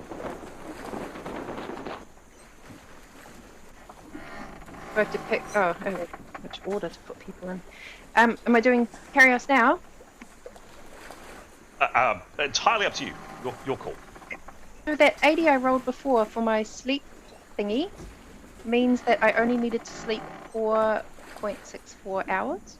Okay. So can we imagine that I woke up 4 hours ago, Yeah. did something, and went back to sleep? Okay. Yep. And so Carios. That's handy to know. Thank you. Yeah. Which one am I doing on here again? Where is it? Organ preservation. We're just redoing that. P? Oh, sorry. Yes, because there were two. She didn't have enough PowerPoints last time. Two more organs, I believe it was intestines and pancreas. Oh, thank God you've got a memory. No, I wrote it down. 2 times organ, and what was the next thing? So after those ones, then Nicholas perhaps. Oh, and then the other people in order. Nicholas. Do we do Askell, then Nicholas, then Severin, or is Nicholas worse? Let's Can we just we'll just go through them one at a time. Is probably best. Yeah, thank you. Okay, here we go. Organ preservation. Marvelous. Only fails on a 1 and 2. Oh, shoot. That's the wrong thing. Hang on.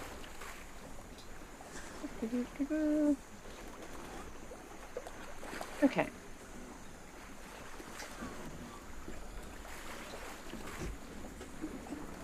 $45. Oh. Success. This one. Right. And 19. 19. Still a success. So, excellent. So that was done earlier. I'll need to recalculate the time, but that's really helpful because it was only 4 hours that you needed to wait rather than 8. That's great. Yeah. And then any other healing or anything else that I should know about? Who's next on my list? Nicholas would certainly be lining up. But is he before Askell? Unconscious versus legs. Yeah? It'd be good to get Haskell awake, but I'm not sure. He's fine though, eh? He's just asleep. Yeah. But your legs are like, okay, so we'll do you. He's in pain, and Sorry, honey. he was wondering if you could do an instant, like if there was a spell she had to repair his muscles quicker than the 24 hours that the other leg was treated with. Yeah. So, okay. Quick muscle 1. Muscle repair 1. 1 damaged muscle. That's the one that... Oh, that's instant. That's the one that takes 1 day to Oh. repair. Something faster. On muscle. There's only the only instant one is limb preservation. No, it must be a different one. Which one are you thinking of? I'm thinking of muscle repair true, which is 8th level. Oh, instantaneous. Gotcha. And he's got 3 muscles in his other leg, if it's possible. Alright, let's try that one. Muscle repair true, 35. 35, that spell is successful.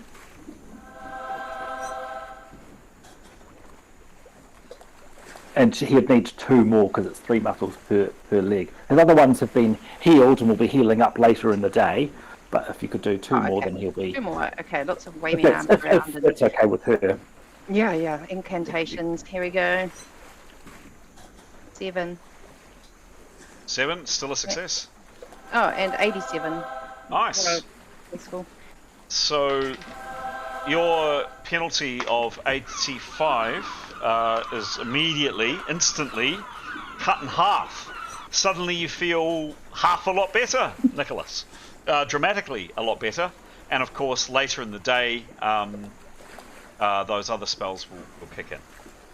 He'll be so relieved. He'll be profuse in his thanks to Jada, because it was a long time for him to be in such pain. So he'll also seek hit point healing from Mithan, if possible, if she's got power points. I've actually got Nicholas on full hits, Pete.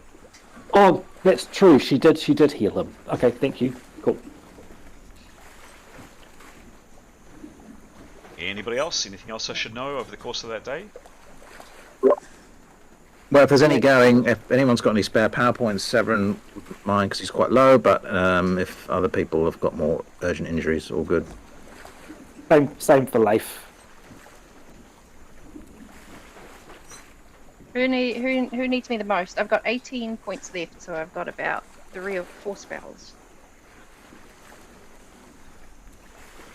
Who's dying the fastest? I think we're all stable, but it's just, I imagine if, in my head, being down in hit points means just sort of feeling groggy. Yeah, feeling... pretty much. So, sorry, Pete, I interrupted you. Sorry. No, you're good. Shock and blood loss is the way it's described in the game.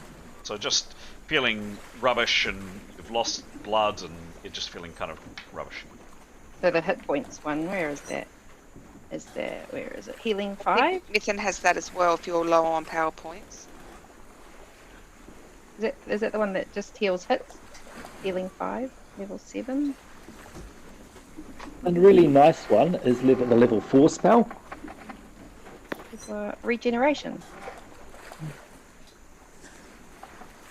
Okay, let's do that one. Regeneration, level 4. And who's this on, please? Who was that for? Severin, I guess. Severin. Thanks. Give me a roll. It's 19. 19, again, it's not a 1 or a 2. Spell goes off. Severin, you are feeling fantastic. Your 150 hits, very, very robust specimen that you are, is now fully back. Thanks, Jada. How many times have you said that in this game? A lot. Yep. So now I've got 14.8 left. Who's next? I think Leif would want to perhaps go to Mithan for a couple of reasons. That he knows her more, and also might be good for maybe, I don't know, who knows, the way these things work, perhaps we might need Jada's PowerPoints for later. You know, shipwrecks and pirates and all that. I don't know. I could try going back to sleep, or Askell, do you want something?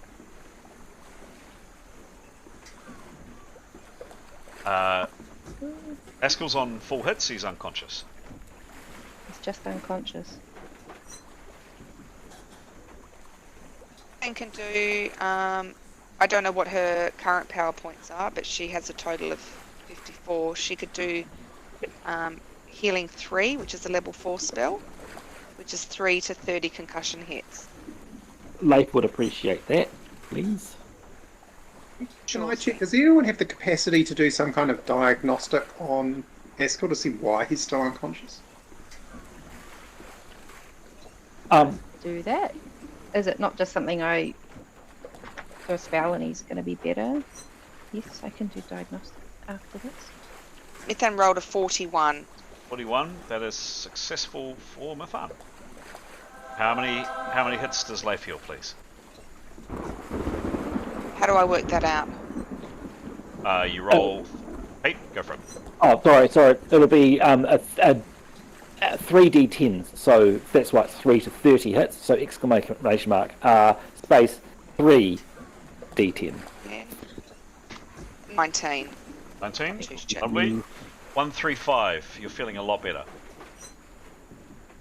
Thank you so much, Mathan. Pleasure. Mithan would also, if you're asking about what she's up to on the boat, she'd be hovering. She would be somewhat concerned about Keros, and Pete, correct me if I'm wrong, but probably not wanting to show that too much. So she might be busying herself with tasks and organising her things, maybe checking in with like Pirate Santa, where is the milk? Pirate Santa. Pirate Santa. The milk for Victory, is everyone okay? She might be showing her care in that way without getting too emotional about it. And we would also like to clarify the comments around Demos and his oar, that there wasn't anything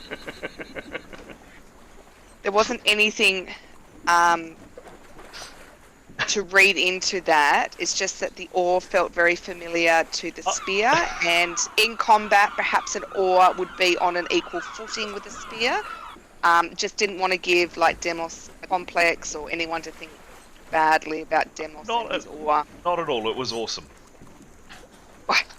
Well, just the way it was portrayed, I'm just conscious that we don't, trigger Demos in any way. Okay. Yeah. Cool. Yeah. All right. Anything else that I should be aware of? Anything else that takes place for the rest of that day? Please. I'd love to hear from those that haven't told me anything about maybe what the characters are doing. Otherwise, I'm just assuming you're resting up, kind of dealing with the trauma from, a pretty grueling time. I'll wake up Haskell. Yeah, that's kind of what Gray would be doing, I think. I can't really think of anything else that he's really doing. Okay. He's pretty gutted. Okay. Cool. Was there something else there, Jada? I'll just wake up Haskell before I go to sleep. Okay. So it's an awakening spell, level 5. Wave my arms around, touch his legs. Oh. 37. 37. 9.8 points left.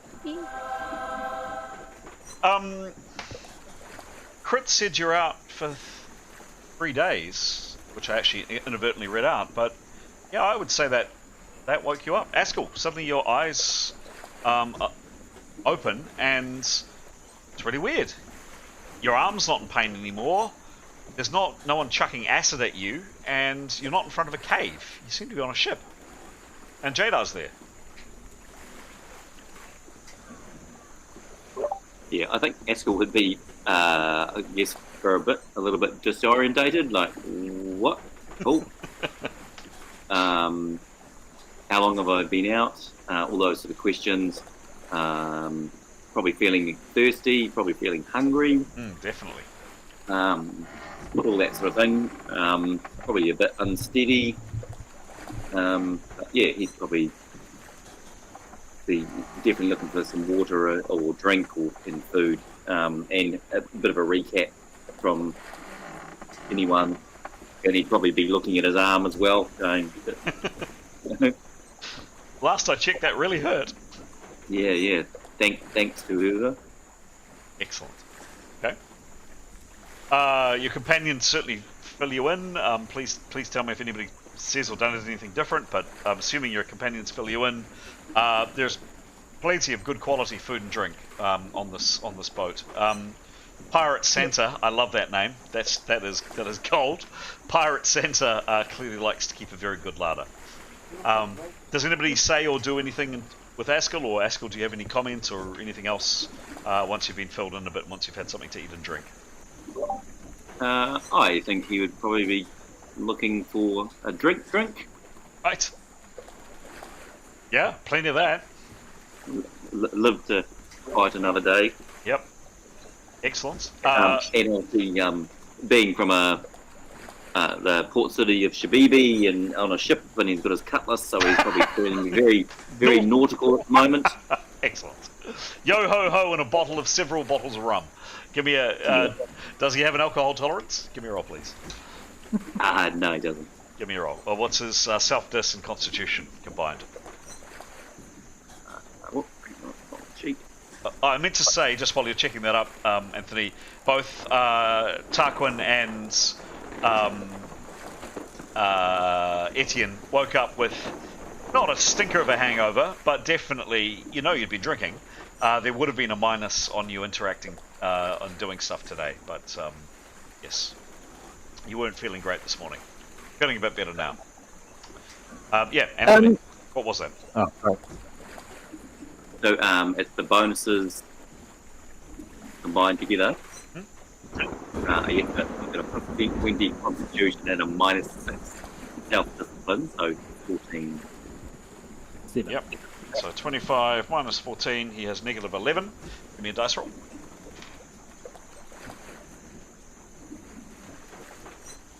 $87. 87. Ah, okay. And what level are you? 7.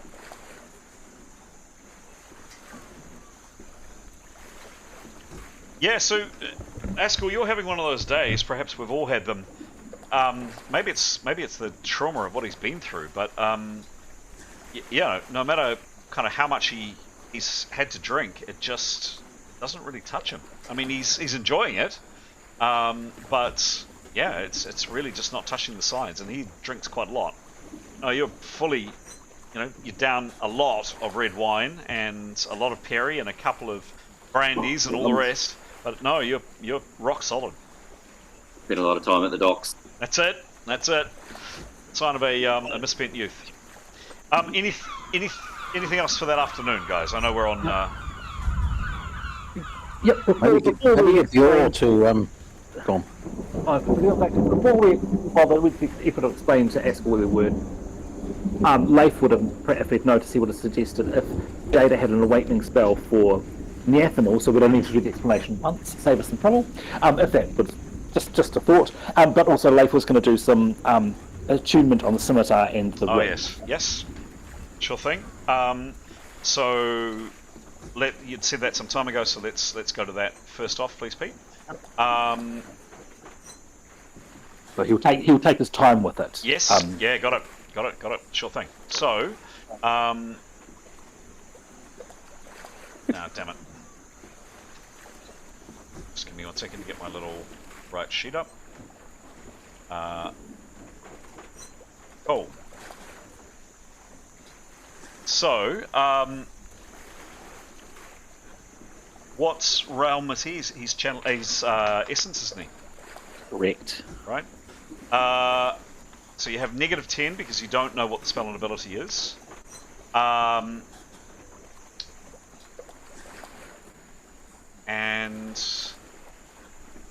if you spend more, so if you spend less than an hour, you get negative 20. If you spend between 1 hour and 4 hours, you get plus 0. If you spend more than 4 hours, you get plus 5. I'm assuming for both items, 8 hours. Yes, by the evening, he would have been able to do both items at more than 4 hours, if that's what he's planning on doing. Yes, please. Yep. Okay. So a negative 10 because he doesn't know what it is. Yeah, and some other modifications. Give me a roll, please. The scimitar? Scimitar first off, sure thing. 19. He does know it's flame. It is masked, remember? Okay. Okay, and what's his bonus, please? 51. 51. Yep.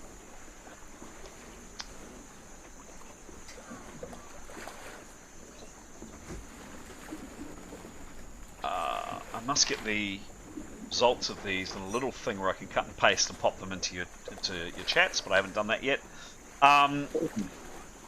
Yeah, look, you've spent a good 4 hours most of the morning kind of pondering and twisting the sword around and playing with it. Yeah, you really have got no idea, unfortunately, Leif. You probably just need a bit more experience before you give it another go. Sure thing. And with the ring? Yeah, sure. Give me a roll.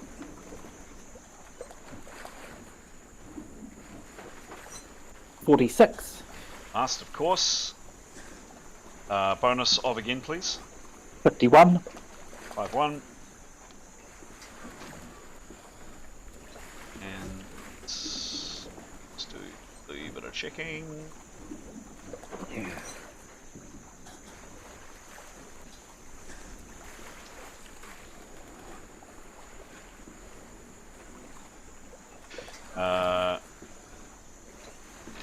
Yep, same again. Yeah, just scratching his head on this. Cool. I suppose with him doing one in the morning and one in the afternoon, there's room for someone else to spend 4 hours with each item. They swap. Yeah, correct. Trying to do attunement. Yep. Anything else I need to be aware of over the course of this day? Who's attuning?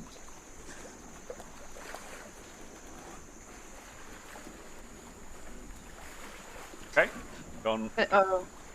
Oh, can I try and have another quick sleep? Speed up my sleep? Or no?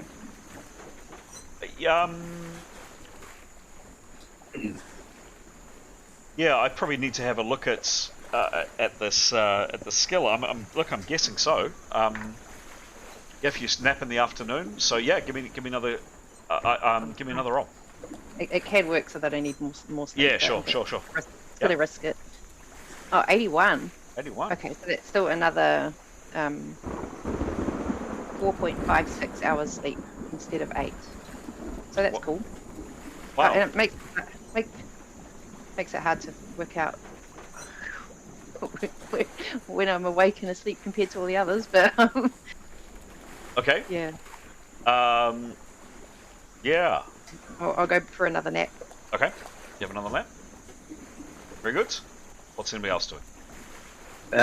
Is anyone volunteering to do the attunement who has an attunement skill? Right, give it a go. Oh. I've got a high skill for that. Didn't work last time, but I can give it a go. Oh, Gray first, and then sorry. go. Yep. Yeah, sure. Okay. I heard. Sorry, I heard Gray first, but then absolutely Jada. Sure thing. Give me a roll, please. Cool. Well, 28. Remember, it's masked. That's true. What's his skill? Sorry, just trying to find that. Ooh. What are you tuned? It is plus 27.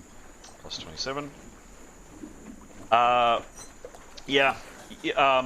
So first with the sword after Nicholas was actually first with the ring, swapping with Nicholas. And no, unfortunately, no idea.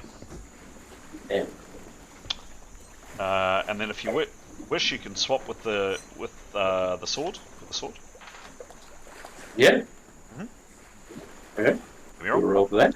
So basically, you're swapping items. You're alternating items on board the boat. Yeah. Yep. 12. 12. Again, it could be amazing. Mm-hmm. Plus 27 was the skill. Is that right? Yeah. 27. Cool. Plus 5 because you've spent more than 4 hours looking at it. He's babbling. Again, no. You just. It's quite just the objects by the way they are. Just going to find them. Just to refresh your memory.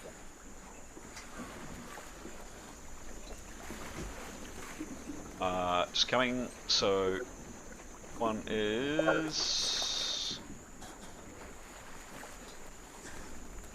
Cannot see it for looking because it's gone off my screen. Just. Guys. Oops. There we go. Put something slightly more interesting up on the screen. I'll just see if I can find that, just so you guys have a sense of what you're trying to look at.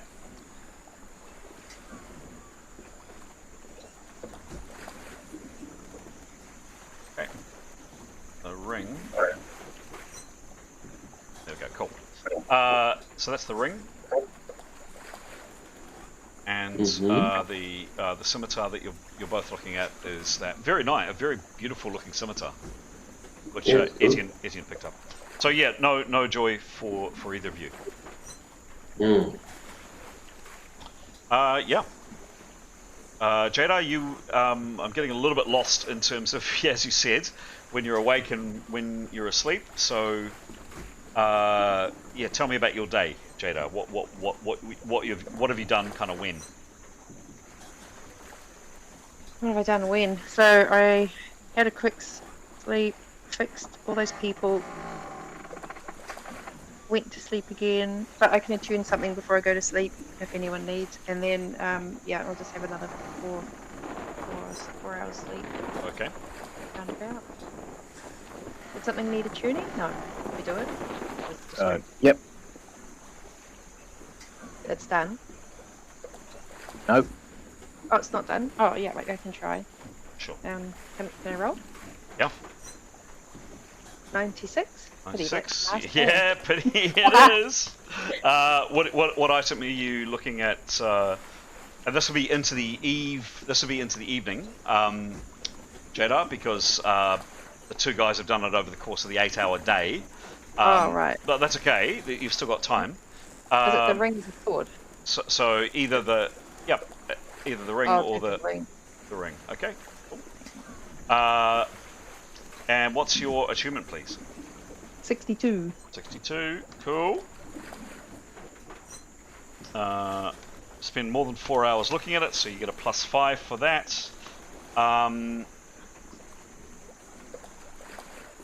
You are a mentalist spell user, correct? I think so. Yes. Okay. Again for you, Jada, no indication of what this ring does. We try the sword. That would be. This would be late evening, very late evening for you because you spent 4 hours. But yes, yep, there's probably another slot that you could do that in. Give me a roll, please. 28. 28. It is masked. Plus 62.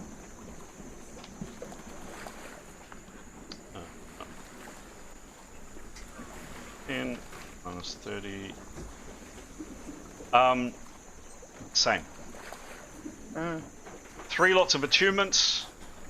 No joy. All 3 of you scratching your heads. Sorry, just to try and round it off. I assume Nicholas's minus is left early evening because that's when those spells. Yes. Thank you. Well done. Yes. Would he have one possible attempt at one of the items? He's got 4 hours before sort of bedtime. Yeah. Yes. To try one attunement. Yeah. Which one is he looking at? We'll try the sword. The sword. Sure thing. That's right. Give me a roll. 57. 7. Okay. What's his bonus? 54. And what realm is he? He's mentalism. Okay. Ooh.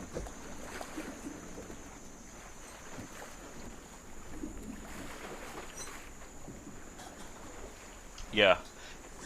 Every single person, yourself included, has just been baffled by these 2 items. Everybody, the healers looked at them. Beastmasters had a good look.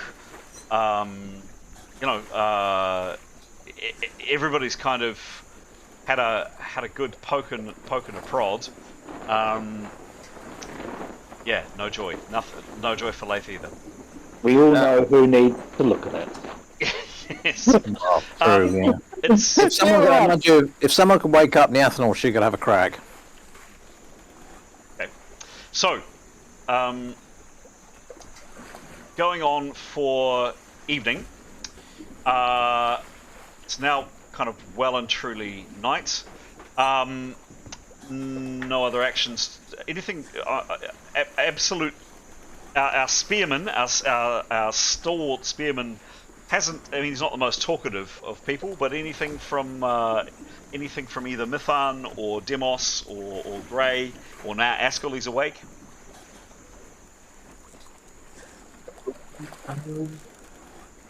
No pressure, guys. I just want to make sure that everybody's got a chance to feed into the story. Taking silence as golden. Yeah, nothing more to report at the moment. Okay. Unless Pete Rolling wants to. along. One thing since time is passing, is Tarquin interested in what the hell we're doing? Have we had the conversation with Tarquin? think at some point, possibly last night, drinking, Tarquin would have tried to find out from Edian what the hell's going on. I mean, at the moment, he's kicking back and observing and just waiting to see how things might go. Because we've established your backstory, right, with the TPP or PT. You have, to some extent, yep. So I guess we'd be interested to hear, if now's a good time, since we're not doing much, your background. And obviously there's a bit of reticence, I would have thought, in terms of spilling the beans, because obviously they're wanted people. But so I guess quite interested to hear your backstory. But obviously we want to bring you on the party, but I suspect Etienne would want it in that order. Yep. So I think in a slightly hungover way, Tarquin would explain that he had a bit of a rough upbringing, but that included a fair bit of drinking and hanging out. He has memories of bad stuff happening that he can't really call attention to very young, and sort of grew up in a village community. Things went very badly south for him shortly before he left home. It involved home being ransacked, and he's pretty unhappy to really talk about much more than that, but it was clear to him it was time to get out and try and understand what was happening, what had happened, and possibly find those who had ransacked home. Yeah, and it'd be pretty obvious he's pretty unhappy about that occurring to all and sundry. And some of his initial investigating had taken him back to where he'd first met Etienne, and as he did some investigating, he'd discovered where Etienne might have gone. Hard to not hear a good description of the tall, shiny tin can. And without really any other direction, it seemed like as good a place as any to carry on the look. Fortunately, however, when he arrived at Jewel Island, being a strange place to go, and not possibly being the most well-versed in the ways of the world, despite his somewhat narcissistic kind of sense of ability to manipulate and persuade others, probably found himself in trouble and wrapped up with a bag over his head. In the rest, as they say, is history. Obviously the bag was removed, and before he knew it, his assailants were being attacked by you fellows, which I'm infinitely grateful. And I find myself here, still wanting to know who ransacked home, and still not quite sure where to look for that. And as you all know, I owe a debt to Etienne, who, when we were together last, potentially either got me out of hot water or very, very hot water, and that debts can't go unrepaid, and so I'll be looking for an opportunity at some point to do that. So Etienne obviously be interested in all of that, and I guess by return he would sort of say, look, he wants to really suss him out whether he wants to join what could be the defining moment of his life, really, in terms of stepping up and taking on quite a burden, where the stakes are very high, not just for the individuals but for actually the whole of society. And would sort of, said he's not joking, and it sounds grand, but whether he'd be willing to formally swear an oath and join the hero party in what they think they have to do, and just making it clear that they're up against big odds and they might not walk away from it, but if they do, then civilization as we know it could well be saved. This is no exaggeration. It sounds preposterous, but that's what we're up against. And whether he would be willing to take something like that on. I mean, I guess Etienne would ask for time. That's a big ask, and he'd reflect it does sound preposterous. He'd notice that it's clear he thinks that your endeavours align with his from what he's heard at the current time, and some of the direction of your travel would align with his direction of travel, and what you are looking for might also be what he is looking for, and some of the signs seem to match. Swearing an oath to you guys, that's something he'd struggle with just at the moment, but he'd tell people they could rest assured, while Etienne is in their party and Etienne is supportive of what you're doing, I'm honour bound to support him, and so I'm honour bound to support you. All right. Well, thanks him for that. But fair warning, we are going to a pretty hellish place, and so we're going to go to a port, and beyond that point, there may not be any turning back, and if he chooses to come with us, they'll be very grateful for his support and his skills to add to their own. But fair warning, there probably ain't no coming back afterwards. So I think Tarquin would thank him for his fair warning, and suggest that maybe his concerns aren't quite so great, albeit he doesn't understand quite as well as you do what's happening. But certainly from what he's heard, particularly on the boat and the conversations that have occurred, it definitely sounds like alignment, and it sounds like the sort of place, although his guest does not want to visit, he might have some interest in. Would he expand on that? I think what he would say here is, it's clear that whoever attacked us are evil, and going to the source of evil helps you find evil. That the people who attacked you are certainly the people that we are up against and have sworn to try and defeat. In which case, I'd say that I think Tarquin would be very clear. Any enemy of mine, if they are also an enemy of yours, make us bring us into allegiance with each other. And I'm sworn to find them, and will do so.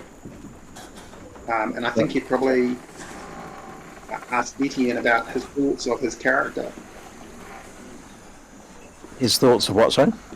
I'd ask Etienne, you've been with this party for a while.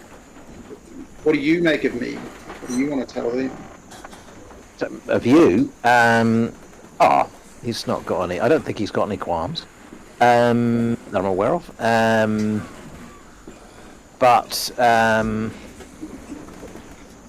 just think at this point, he'd be willing, obviously, to have him on board and join the party and throw his lot in with us and do the best we can. So I think Etienne would say that he'd be happy to be with. Tarquin would say he's happy to be with Etienne, who he knows to be a solid dude, enjoy a drink, and has his back, which is a rarity in his experience. Well, that's good. They'll give him a funny handshake. And then, and bless the goddess.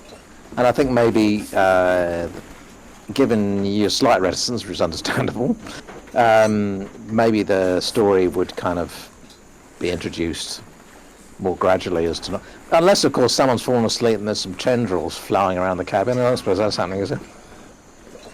It'll save a lot of bother. Not today. No, that's okay. Today. In fact, all of you from Team Hero, strangely, all of the time that you've been on all the islands, your dreams have been relatively clear of such things. For what that's worth. Maybe we've been mistaken. So, any other discussions? Anything else that characters would say or do? Anything from anybody that perhaps hasn't had a chance to put inputs? Going once, going twice. Okay. So it is now well and truly. It is now well and truly night. Ship, obviously, there's just one ship. Your ship is cutting its way through the open ocean, and one thing a number of you notice before you kind of begin to bed down in the cabin that you're now quite familiar with is a smell, and it's not a particularly nice smell, and it's definitely getting stronger. It was quite faint an hour or so back, but it's definitely getting stronger. It's the smell of rot. smell of decay. It's the smell of things that have gone bad. It's the smell of vegetation. It's the smell of mud. It's the smell of old, rotting foliage, and it's definitely getting stronger. Not overpowering, but it's definitely quite strong the further you sail. And I'd like one more person, please, to make a roll to see what happens on your voyage. Chance of something happening is low. Give me a roll, please. I can roll. Thank you. What am I rolling? D100. You want it high. D100.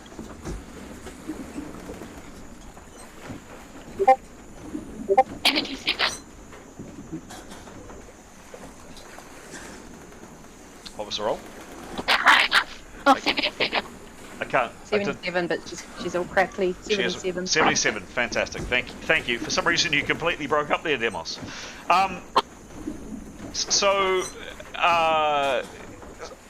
Fantastically, you pass an unaffected night. You all sleep well, cozied up in this cabin. Some more bedding is actually found for you, and some of the space is clear. You have some privacy. Some of the crew members, directed by your friend, who is friendly but kind of aloof. He does seem to have other duties on board the ship. But he has definitely stopped in a few times to literally slap backs with Etienne and with Tarquin, who he's taken a liking to. You've all bedded down in the cabin, and you get some sleep. And late at night, call it very early morning, that smell that I mentioned has definitely increased. And in the early light of dawn, you see, peering out the cabin windows and over sides of the ship, for those that are up bright and early, and remember the elves typically don't need a lot of sleep, again some more islands. And then after a while you see this green smudge on the skyline. It's dusk on the skyline, of course, but as the light increases, the smudge grows larger and larger, and you see in front of you long shoreline of green, absolutely vibrant or vibrant green. And the green is comprised of a whole raft of things. Mangroves, such as this, and this kind of terrain. And after a time, you turn up and by now it's now fully light, you turn up a river. And you see occasionally small settlements, not particularly inspiring ones, that kind of thing, and then that kind of thing as you continue up this river. And again, the smell is getting more and more potent. By the way, overcast day, really hot, really humid. And then finally, your ship, still unnamed by the way, you don't know the name of the ship, turns a corner. You've kind of come up part of a river, or you thought it was a river. It's actually a massive isthmus. And there in front of you is Landaina. This is what you see. As your unnamed ship slowly glides into the murky waters of Landaina's harbour, a heavy blanket of humidity envelops you, clinging to your skin like a damp shroud.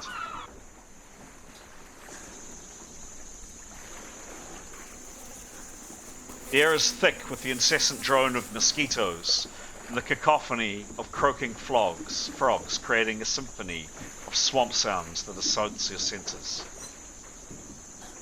Peering out from the deck, you're met with a dismal sight. Landaina, small, free city nestled amongst the swamps, southwest Katana Sea, seems to exclude an aura of decay and desolation. Crumbling buildings rise precariously from the mire, and their weather-worn facades bear the weight of centuries of neglect. The once sturdy stone structures now stand as hollow shells, their ancient foundations slowly succumbing to the relentless march of time.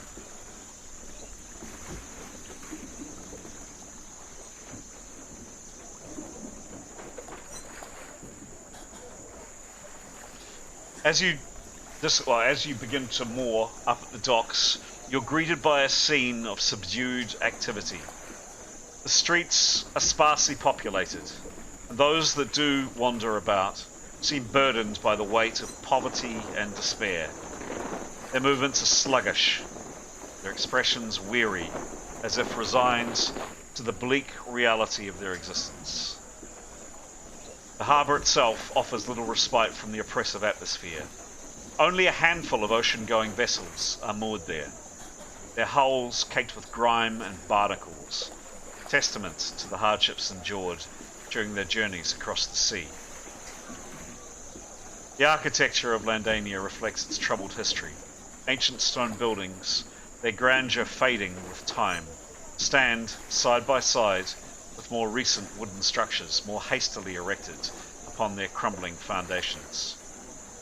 The juxtaposition is jarring, a stark reminder of the city's gradual decline.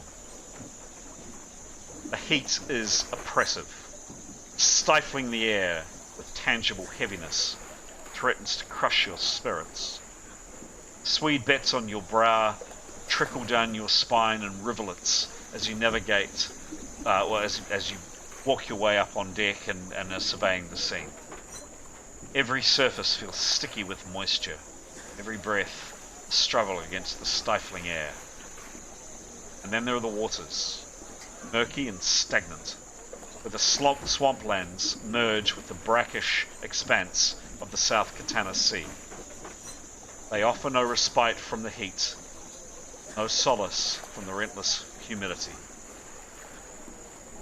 In the distance, catch sight of what you initially mistake for rotting logs, to realize with a shiver of unease they are massive crocodiles lurking ominously beneath the surface. Welcome to Landaina, city of size, and here are a few images of it. So kind of the vibe is this kind of decaying streets, probably not as busy as that, a few ships in the harbour, a lot of foliage around, as you can see, scruffy, ramshackled, hot, oppressive. That's probably a reasonably good view. There's a moderate size harbour, that's a reasonable view as well. The sounds that you're beginning to hear is an occasional horse cart. There are sounds from the jungle every now and then.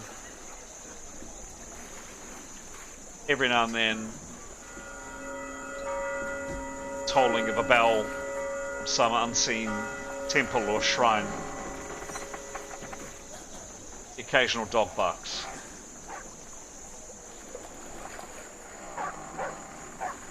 But all in all, it's subdued, depressing, quiet. Not a bustling, particularly vibrant place. The sense you get, and you haven't disembarked yet, but the sense you get of the people, hard to see from on board ships, but this is just a quick indication of types of people you see walking around the docks. Quite bedraggled, quite miserable looking. A lot of dirt, mixture of different races. but generally subdued is the tone. Anything your characters do just as the boat docks? I think well, certainly Etienne would suggest to the rest of the hero party, other than Tarquin, that they remain below deck.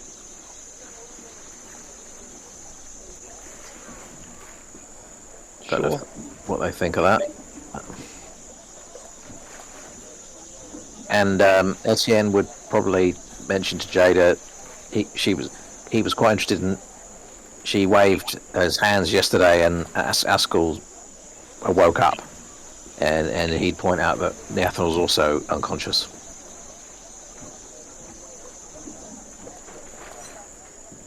So I think Tarquin would have wanted to be above deck for as much as possible, and as the boat comes into dock, he'd want to look for signs of danger, people looking at the boat, people looking, at what is going. He wants to see if there's somebody out there who seems peculiarly interested in this thing, and he'd want to study that face to remember it. Sure thing. Give me a perception roll, please, Tarquin.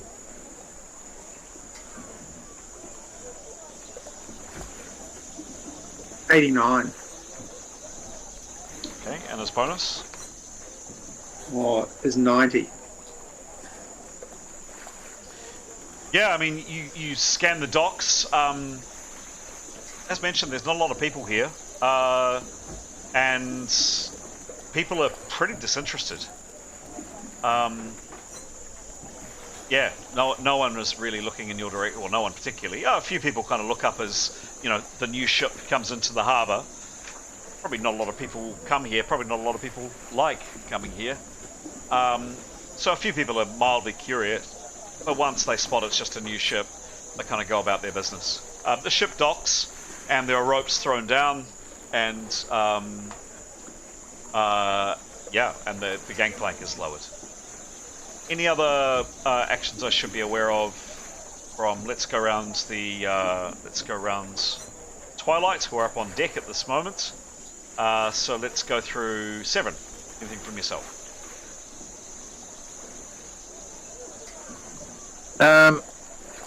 No, I think maybe a consultation on what they exactly plan to do as a group, and then go from there. Maybe that's something we could do between now and next time, right? Okay, sure. We've got a number of things we want to do, and it's probably best to just discuss it and divide and conquer. Okay. I'll just quickly nip through all characters just in case, other than wanting to have a chat about what your plans are. Anything that Tanya does is anything I should be aware of? No, I think she'd just be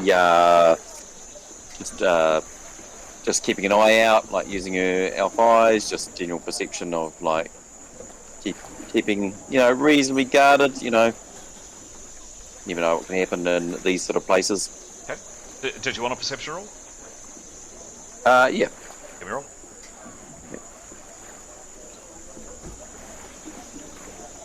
Yep. 61. And hers is +6. Sorry, whoops, wrong one. +81, sorry. 81, that's a bit better. Okay. Yeah, like Tarquin, she doesn't spot anything, certainly of any danger. No one really seems particularly interested in the ship or yourselves. Okay. Zipping through Twilight, anything from Nicholas? Now up on his feet, feeling miles better. Yeah. No, nothing from him. He'll just be quiet. Okay. Take long. Excellent. Anything from Jada I should be aware of? I'm ready to help people when they need me. Okay. And Nathaniel, you said Graham. Yeah, she's unconscious. Okay, thanks. Thanks.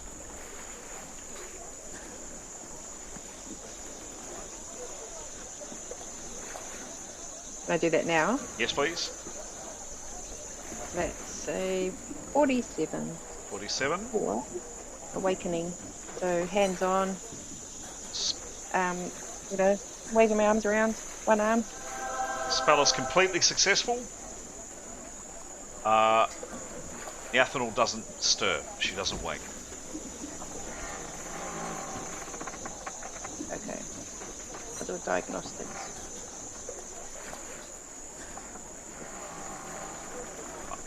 Might save the dog. Oh, okay. Sorry.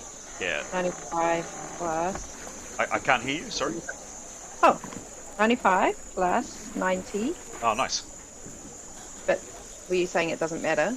Oh, no. I was going to keep it to one action, but it's all good. That's all good.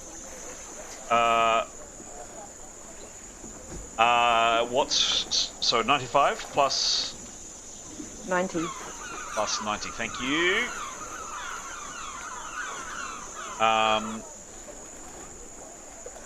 The 95, of course, is masked. Would have to be, because you don't know what's going on. Okay. I mean... Yeah, you don't know what's happened. I mean, you can't see anything wrong with the Athanal. She's got a bloody great big lump on her head, where she got hit and her helm basically saved her.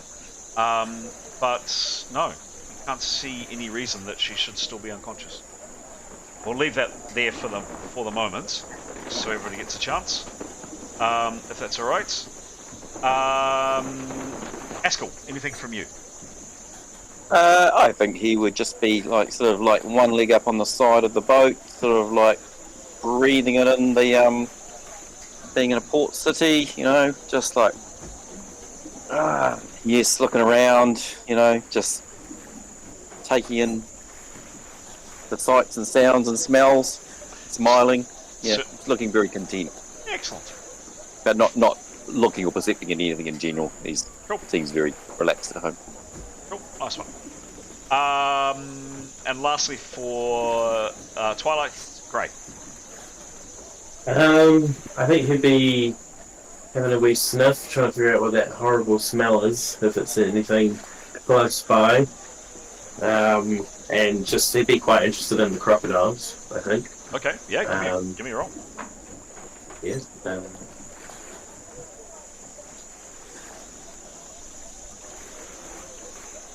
40. 40. What's his perception, please? 38. I mean, in terms of his nostrils, he's pretty convinced that horrible reek is the swamp, and it's all pervasive. It's surrounding you, mixed in with probably human excrement and the smell of a city, which is generally pretty, it's got its own kind of particular ripeness. In terms of the crocs, would he have seen a crocodile before? Yes, he would have. You weren't playing the character at the time, but yeah, Gray has definitely seen crocodiles out in the jungle. In fact, where Severin was describing some of their adventures previously, you've seen some massive crocodiles. These probably aren't quite as big, but yeah, they're out there. They're definitely keeping their distance from the ships and people, so they're not in the harbour, or not right in the harbour, but they're out there, snapping at the occasional bit of food. Okay. Yeah, he'd just be wishing that he could turn his nostrils off. And yeah, just kind of keeping an eye, making sure Wingy's safe and Keros is safe. Pretty much what he'd be done. Nice one. And we'll just quickly zip through Hero, and then we'll call it a night, I think. Etienne, anything in particular that you're doing? You're below decks, I think you said. Yeah, staying outside. Okay. Anything for Leif and Smithan? For Leif, yeah, he'd be below deck as well, and he would be engaging with Etienne about the conversation he had with Tarquin, and as Tarquin's up on deck, would want to have a group discussion about including him in the party or possibility thereof, that sort of a thing. Might be a good place to start the game next time for Hero. Thanks, Pete. And Mython? You go, Pete. You decide. Oh, I don't know. She'd probably. I really liked what you said about Kiros before. She would perhaps sit close to Kiros, perhaps, or perhaps allow Victory to come to her, or I don't know. In some way, like you said, sort of show her, yeah, her affection, but without showing emotion. I thought it was a really cool description. Nice. Last but by no means least, our what's the phrase? Laconic spearman, Demos. He'd probably just be sticking by Kiros. Yeah, nothing much else. Okay.